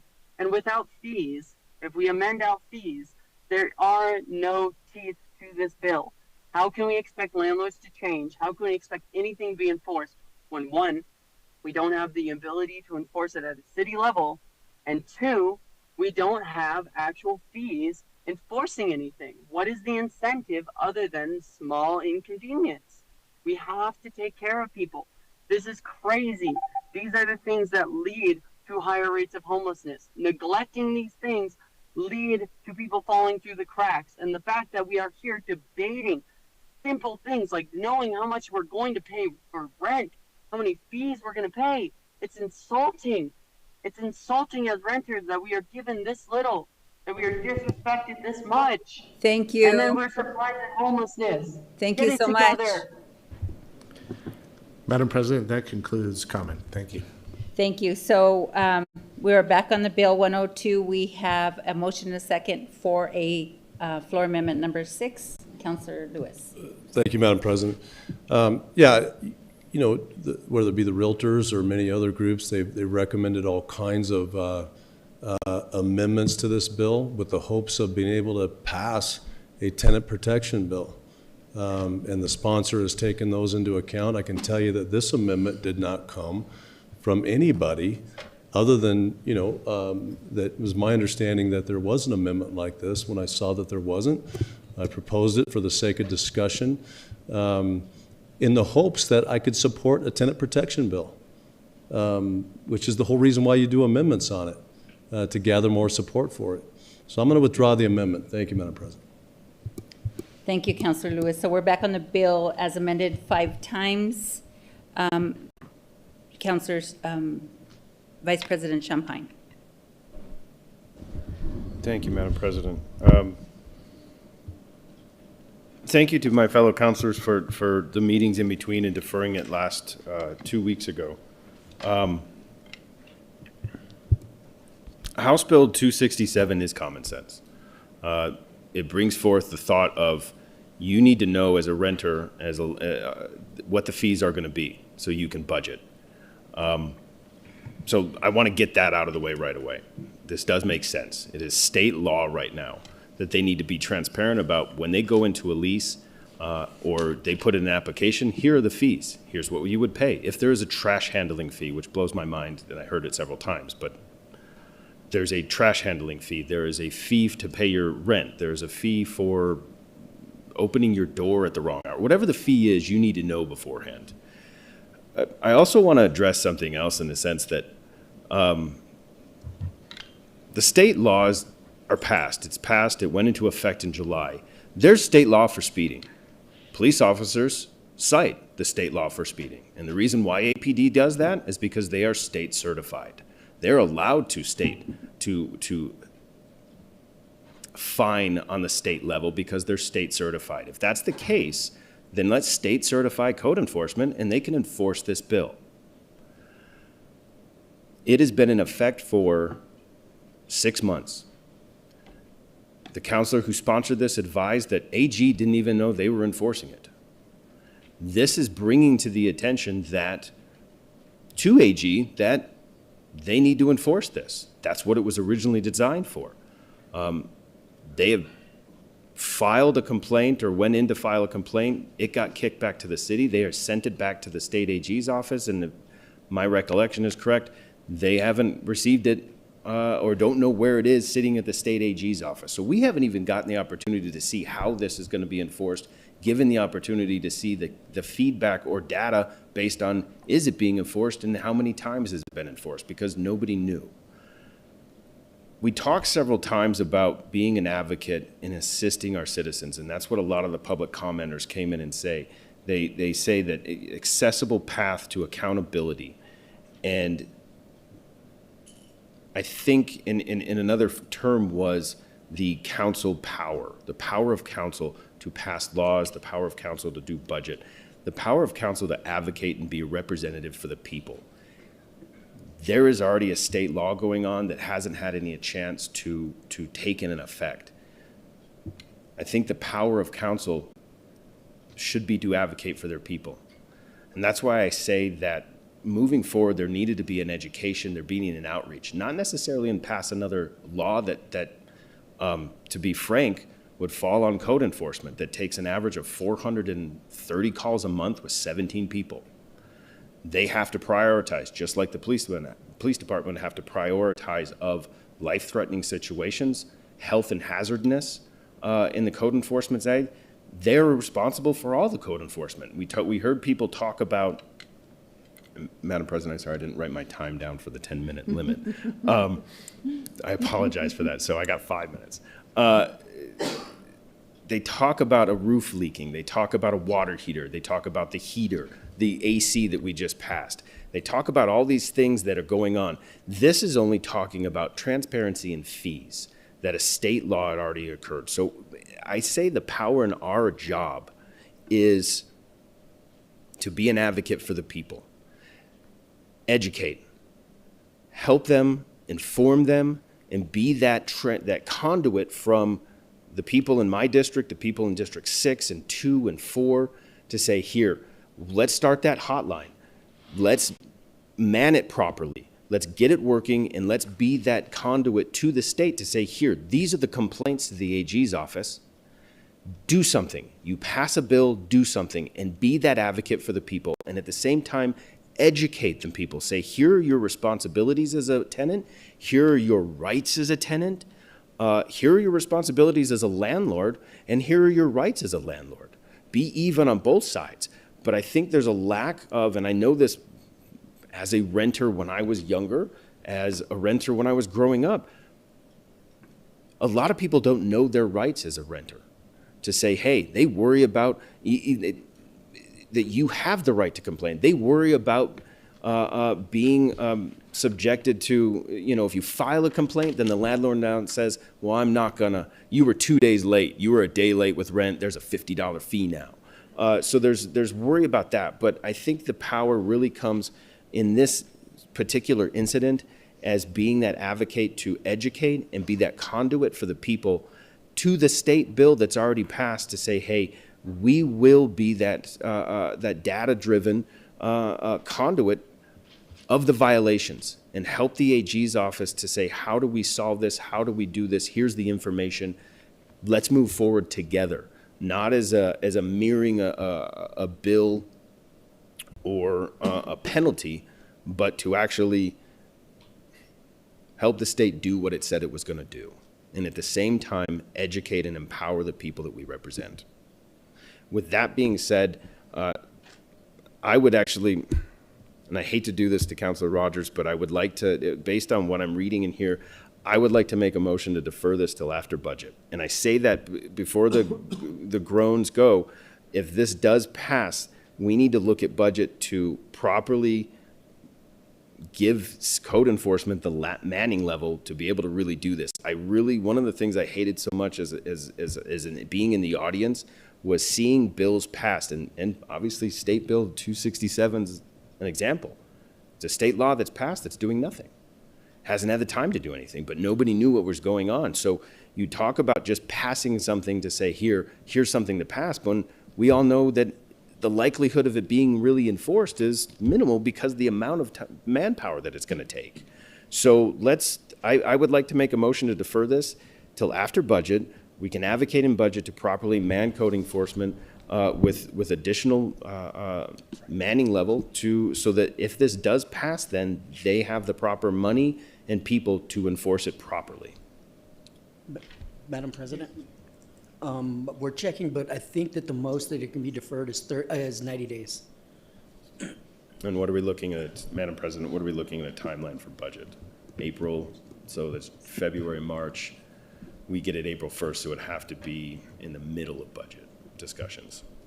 Madam President, Councilor Champagne, Council Vice President Champagne, yes, if it was going to be deferred, you could defer it for 90 days, and then it would come up again, and then council would have to decide what they want to do at that point. It would put us, Madam President, it would put us at the end of April, right in the middle of budget. I would much rather do that as a 90-day to say at least we are in budget talks and get an idea of what the cost is, what the money is, what we can start talking through and plan for it, so that if at the end of April it does pass, then we're already in the middle of budget to go, okay, we've started the discussions in planning to properly fund code enforcement. So, is there a second motion? I'll make a second just for discussion. Councilor Tejas. Oh, I'm so sorry, Councilor Tejas. Actually, I apologize. Councilor Bassan. Madam President, my comments are about the bill, not the amendment. Okay. So if there's any comments on the amendment, who wants to speak? Councilor Tejas? No, it's on the bill. Okay. Councilor Fiebelkorn. Thank you. We've already unfortunately delayed this 2 weeks for reasons that I did not agree with. And then we earlier tonight agreed to delay actual implementation of this for 5 months, which is a long time. The people of Albuquerque need help right now. And I think that the idea that we would continually delay getting them the assistance they need is unconscionable. Thank you.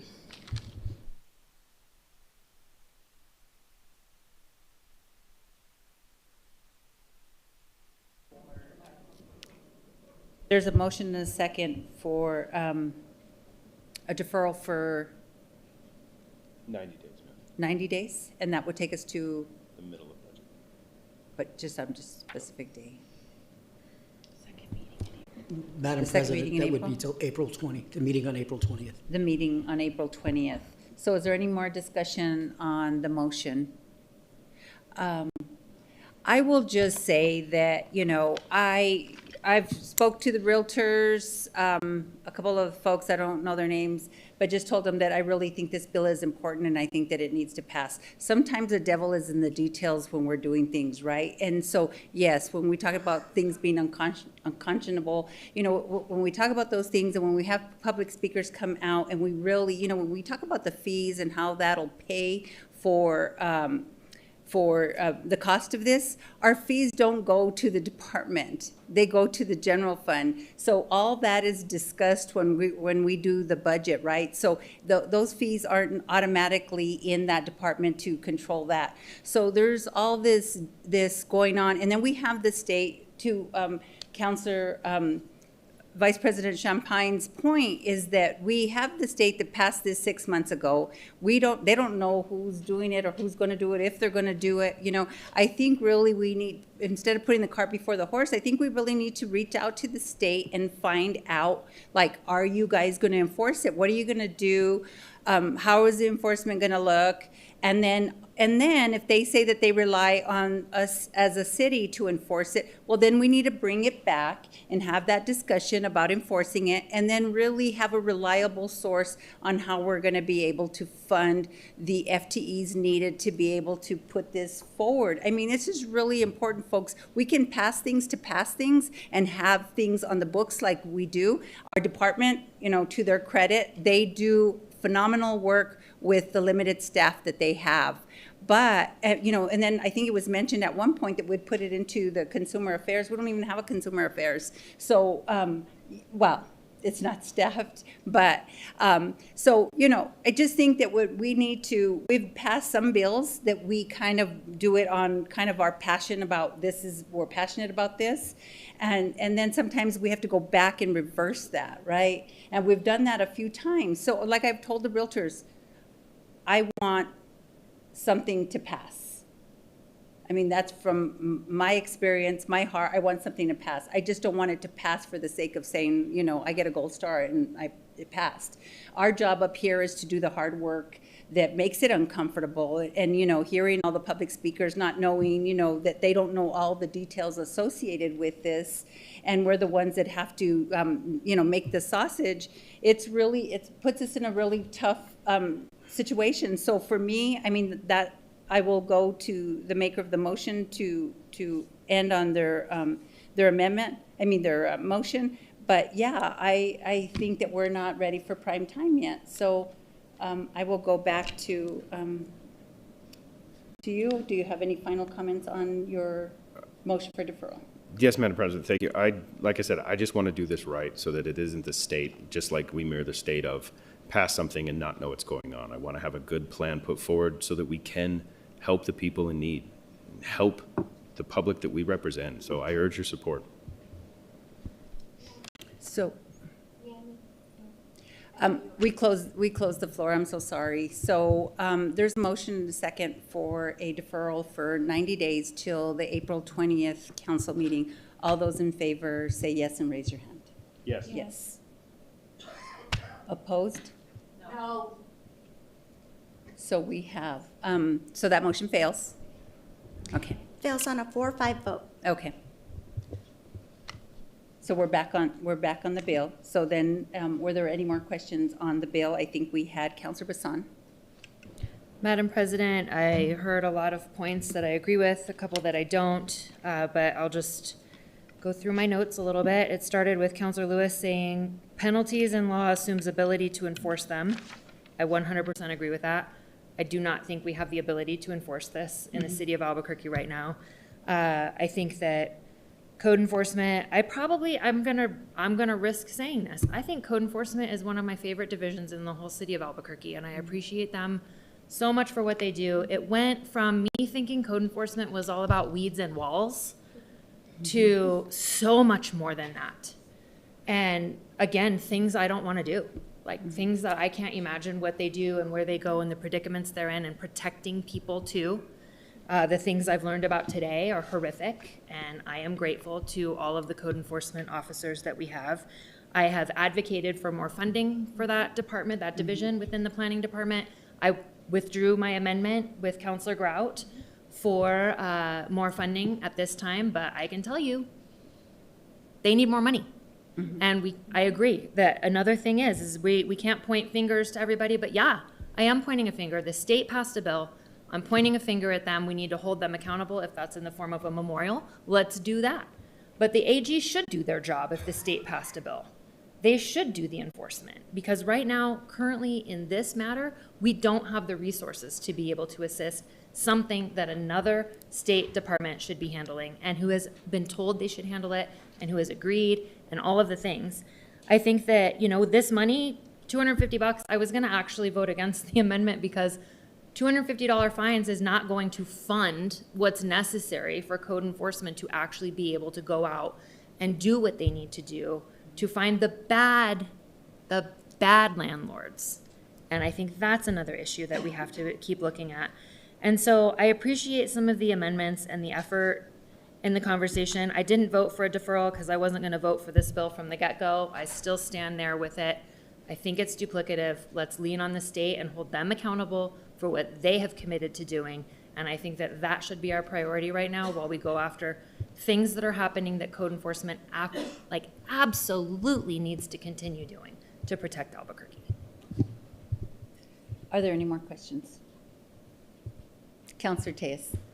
Thank you, Madam President. So I just want to really be clear about standard procedural governance matters when it comes to referrals and enforcement. So it is a very common administrative practice for agencies that have any sort of statutory enforcement authority to refer matters to entities that are more appropriate, right? And that's particularly true for local governments that operate under a home rule authority. And when, like I said, it's very common, especially with enforcement. And I want to also point out that it actually avoids duplicative enforcement, okay? So when referrals are made by an agency to the appropriate authority to ensure the enforcement, what you're doing is you're eliminating conflicting enforcement actions. So we are actually consolidating the process by getting the referral, which prevents parallel investigations. We're avoiding double punishment because if we both have the ability to enforce, then we have the ability for double enforcement. So we're consolidating that and removing double penalties here. So the referrals preserve proportional enforcement. If we left enforcement with the AG's office, they could decide $250 is not nearly enough if they wanted to. We're also preventing duplicative enforcement because we're avoiding stacking penalties. And all of this also prevents duplicative audits because if we have two people who can enforce, we're going to have to audit compliance twice. Okay, so it's, again, like I said, when an agency refers to an appropriate entity, it's promoting more efficiency. We are respecting jurisdictional boundaries, which the AG's office, by referring it to us, is recognizing that we as a municipality, we're better positioned to address the issues that impact our communities directly. And that's why we get the referral.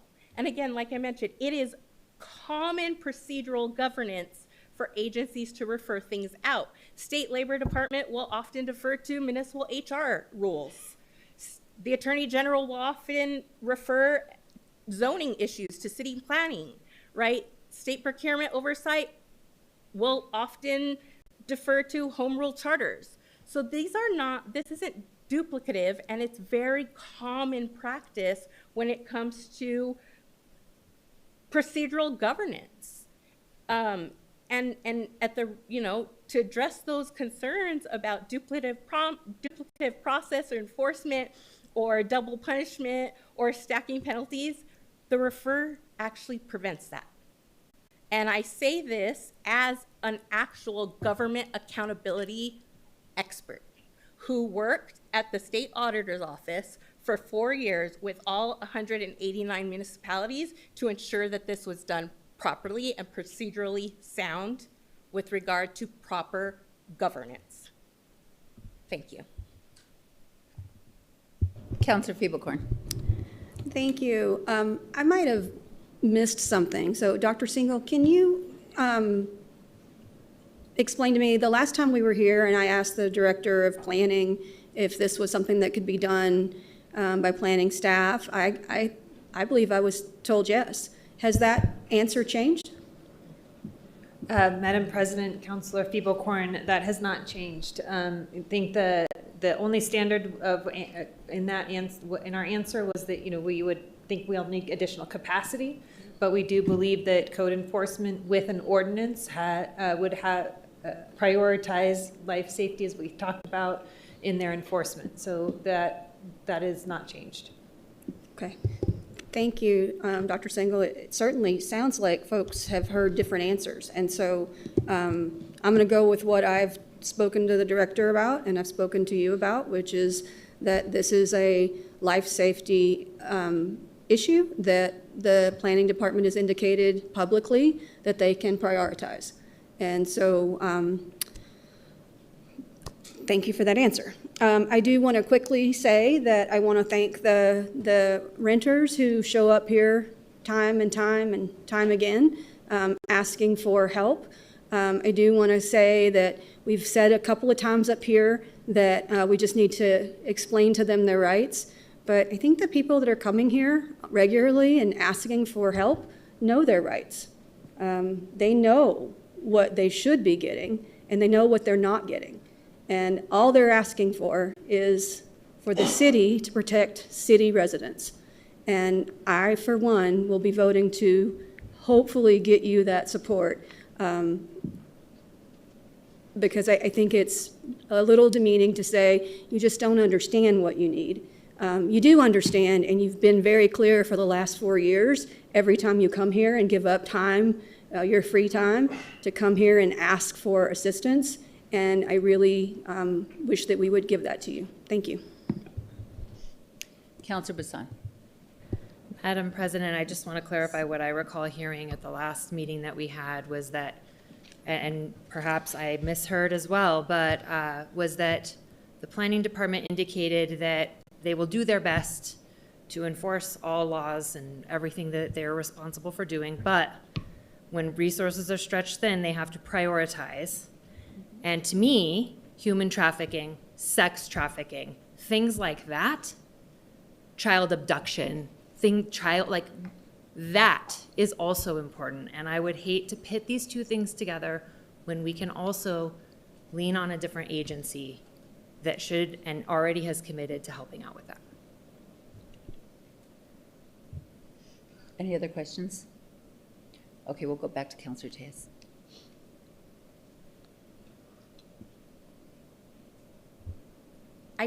Thank you, Madam President. I want to say I agree with Councilor Bassan. We do need to make sure that the Attorney General is focusing on things like human trafficking, child abuse, and not enforcing rental provisions that we can be doing because of that referral. Thank you. Okay, Councilor Rogers, to close. Thank you, Madam President, and thank you for all the comments, questions. I just, in my close, want to dispel a couple of the things we heard in public comment and in our discussion. We can do all of the above. We can advocate, we can educate, and we can vote yes to hold the power to do what we need to do for our residents now. We do have a consumer protection office. We have one person in those positions with, I hear from the administration, an admin position that they're looking to hire to help support this. We have 3 departments that would be working on this, not just code enforcement.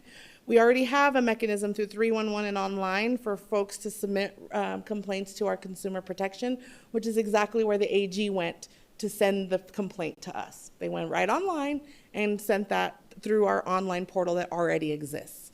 I was very thoughtful because process improvement and processes are very important to me. And so I spent the time working with the department, working with our administration so that we can make sure the processes were sound and actually something that we can do at the city. So between consumer protection, code enforcement, and our city legals mediation department or division, we absolutely can do this work. And look, when the people of Albuquerque are seeing government dysfunction, and now even at the state level, as people, we have to act. We must act. It is our duty to show the people of Albuquerque that the city has their back.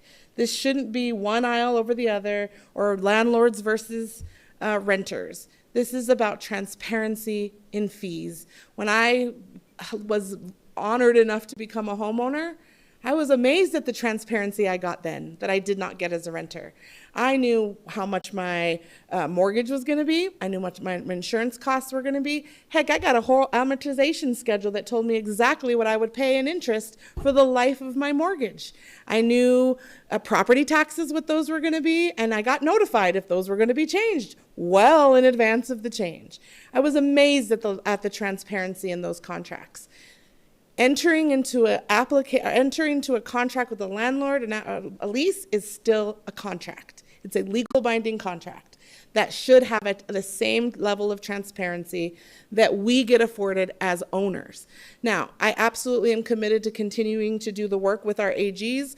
I'm in contact with the sponsors. They're drafting a letter right now to the AG. We had a press conference talking about that. So I'm willing to continue to do that work because absolutely we need our state partners to come along. But I agree, I'd rather than doing the wage theft, minimum wage theft. The wage theft problem that we tried to work on here in council that didn't pass either is something that I need the AG's office. $300 million is stolen from workers in this state every year, and this body refused to act on that.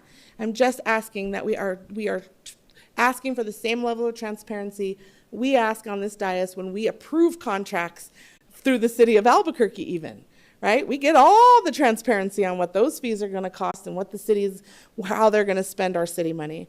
So I urge your support. We've heard, you know my story, and I don't want to repeat it, but it's not unique to me.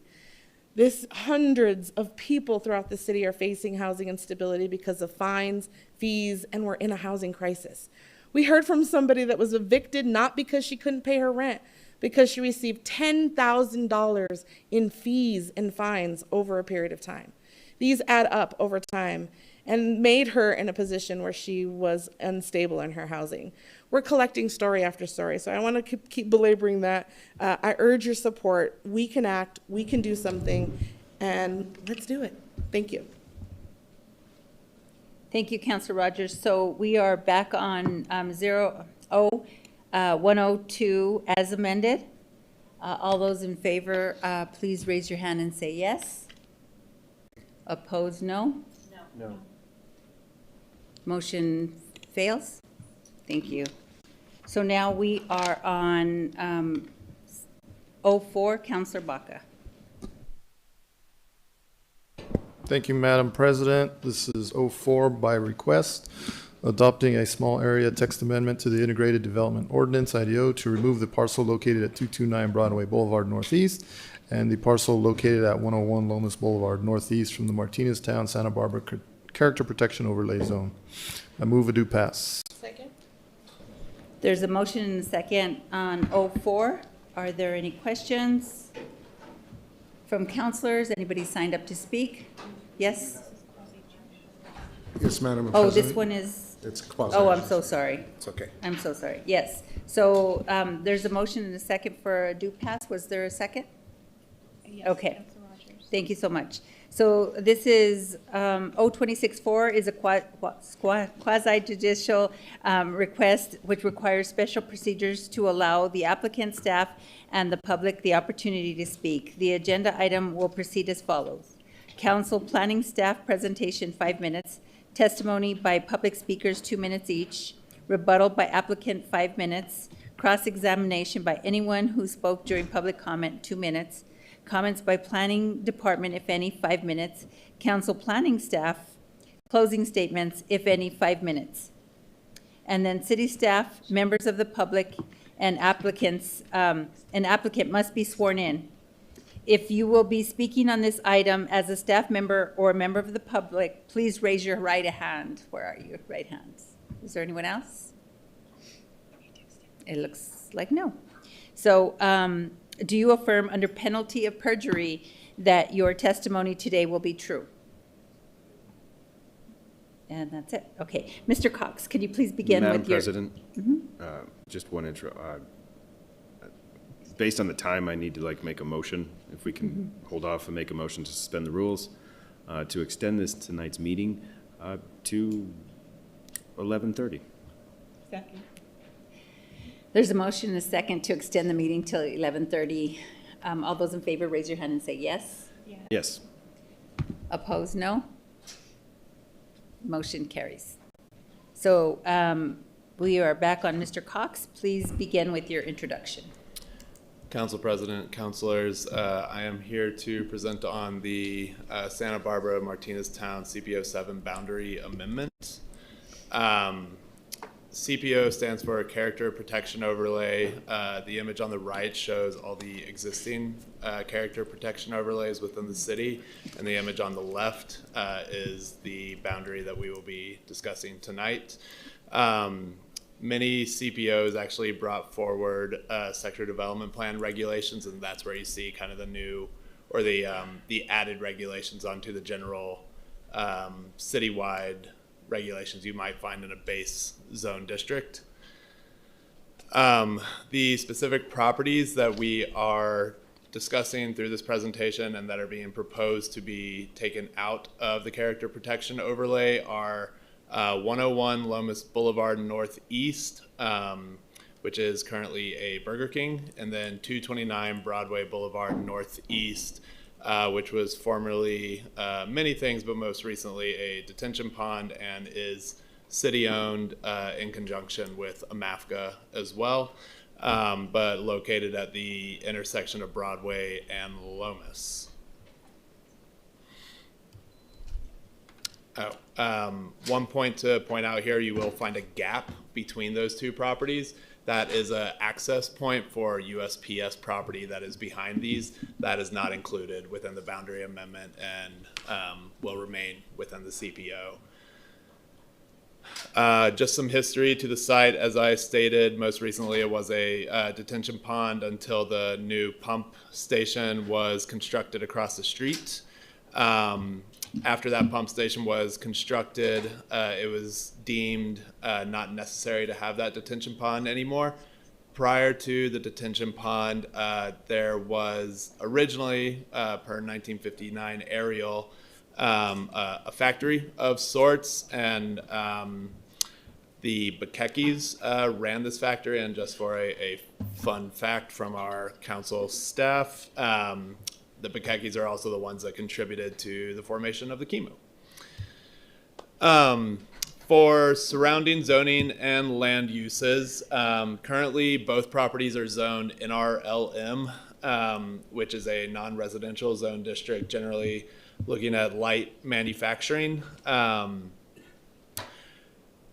closest residential zone districts to the area are approximately about 1,100 feet away. To the east, you'll find drive-throughs such as like Starbucks and some other burger joints. On the west side, it is the railroad and the Sherwin-Williams paint store. On the south side is a car rental and a 4 or 5 story office building. And then on the north side is the USPS distribution and office in the area.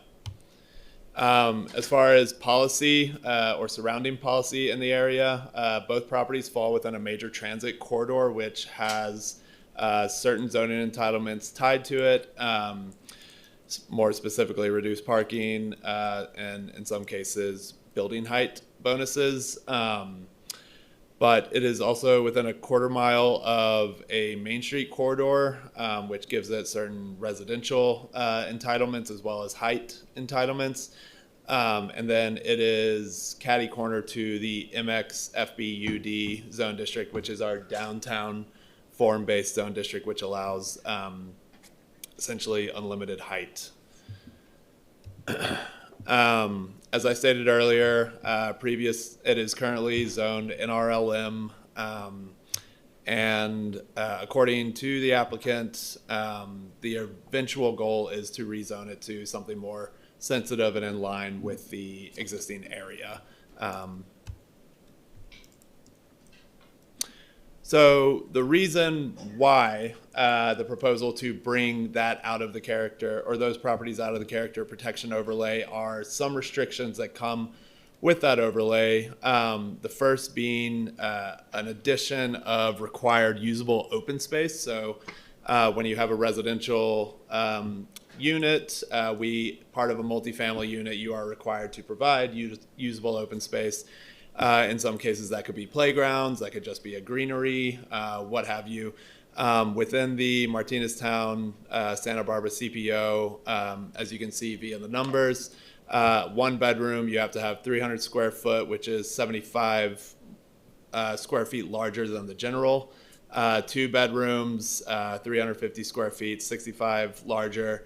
3 bedrooms, 400 square feet, which is 50 square feet larger than the general requirement. And then within the MXT zone district, 500 square feet, 270 feet, 5 square feet larger than general. Promise I'm very close. Building height also for residential and mixed-use zone districts is limited to 26 feet. Sites that are less than 5 acres, which this is, and 26 feet is about 2 stories. We did go through the typical notification required by the IDO, sending letters out to the neighborhood associations as well as surrounding neighbors and neighbors within the boundary. Because of some kerfuffle from staff, we sent that letter 3 different times. And we did meet with the Martinez Town Santa Barbara Neighborhood Association. 2 staff members met with 9 different members. We heard opposition to this change, generally around conversations of MRA boundaries and neighborhood kind of ownership of the property outside the neighborhood association. We did receive positive comments or neutral comments from neighbors as well. And then lastly, just to kind of differentiate between the 3 different boundaries in the area, these 2 properties do fall within the downtown MRA and TIF boundary that was established earlier this year and kind of expanded to these 2 properties. The character protection overlay on the left is the only property being amended. That light blue boundary on the right is a neighborhood association boundary that is not changing. Environmental Planning Commission did recommend approval of this item at their October 28th, 2025 meeting. Thank you. Thank you. So then we'll move on to testimony by public speakers. And I think we have the first person signed up to speak. Mr. Cornelius, will you call her up? Thank you, Madam President. Loretta Naranjo Lopez, followed by Bernadette Hardy on Zoom. Mr. Cornelius, so Ian isn't on Zoom? Okay. I think I'll just do it individually. So Ms. Loretta, we're going to have to swear you in.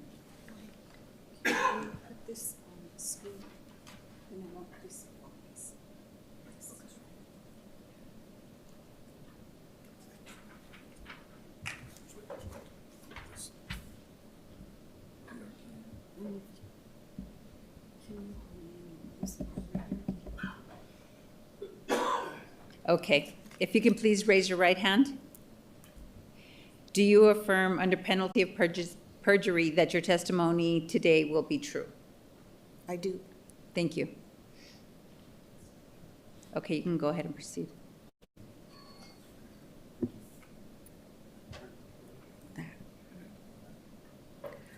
Well, it is impossible to,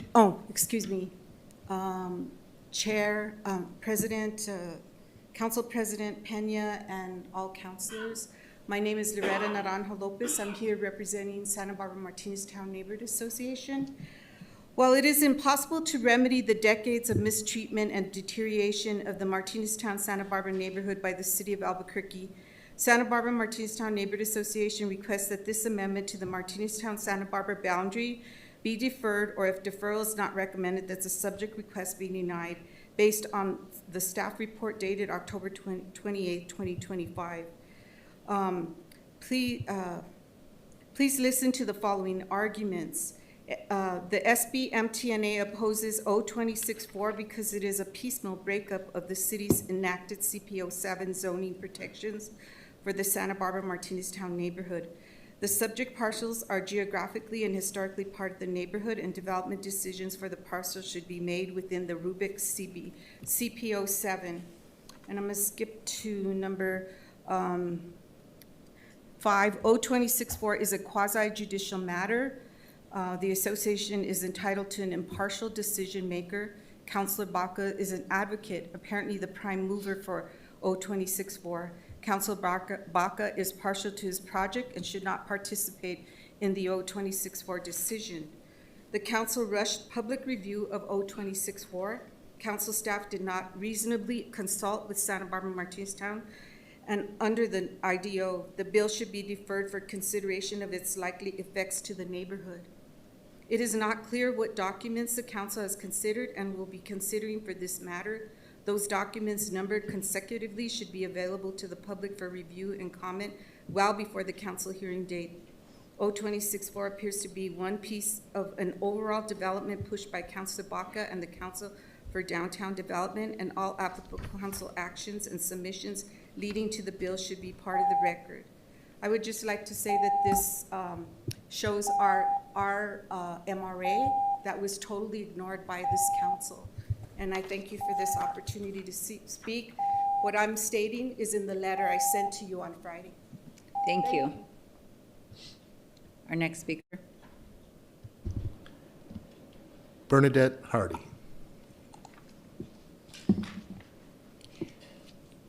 Good evening. Can you hear me? Yes, Ms. Hardy, can you hear me? Yes, ma'am. I don't know that you have videos, so I will take your word for it, but we're going to have to swear you in as part of these proceedings. Yes, ma'am. Okay. So please raise your right hand. Oh, there you are. Do you affirm under penalty of perjury that your testimony today will be true? Yes, ma'am. Okay, thank you. You can proceed. Thank you. Good evening, Madam President and council members. My name is Bernadette Hardy. I am a resident of District 6.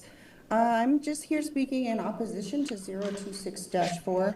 The MRA is just constantly, the goalposts are moving. It's hard to keep up what the hundreds and hundreds of zoning changes that this council has put on our communities.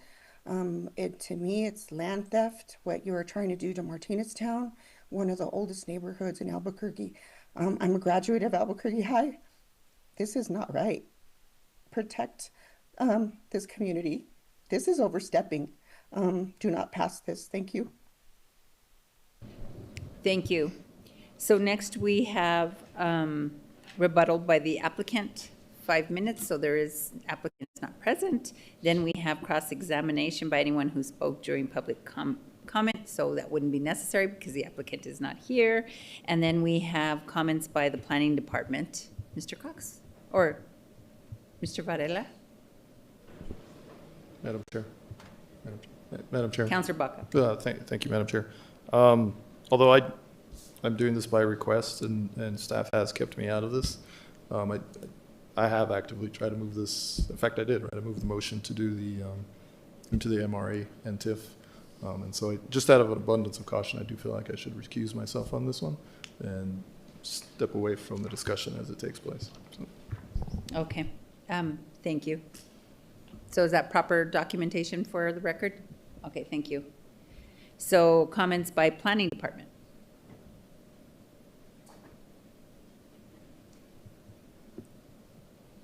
Madam President, councilors, the planning department supports the EPC decision to approve the change to the CPO 7. Thank you. Council planning staff, closing comments, if any. Council President, councilors, no comments. Okay, well, with that, there was a motion and a second for a due pass. Is there any comments from the councilors? No, seeing none. Is there something procedurally that? Madam President, councilors, since the original motion was made by Councilor Baca and he has elected to step away from the vote on this matter, then it would be procedurally cleanest if another councilor made that motion. So Councilor Grout is making a motion for a due pass of 04. Is there a second on it? There's a second by to pass 04. And then there's a second by Vice President Champagne. I'll get used to that. So with that, we're going to go ahead and take the vote. So all those in favor of 04, please raise your hand and say yes. Yes. Those opposed, no? No? So motion passes 7-1.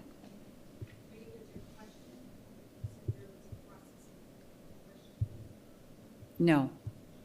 No, we actually went through the process that it was going to be the rebuttal by the applicant, but the applicant's not here.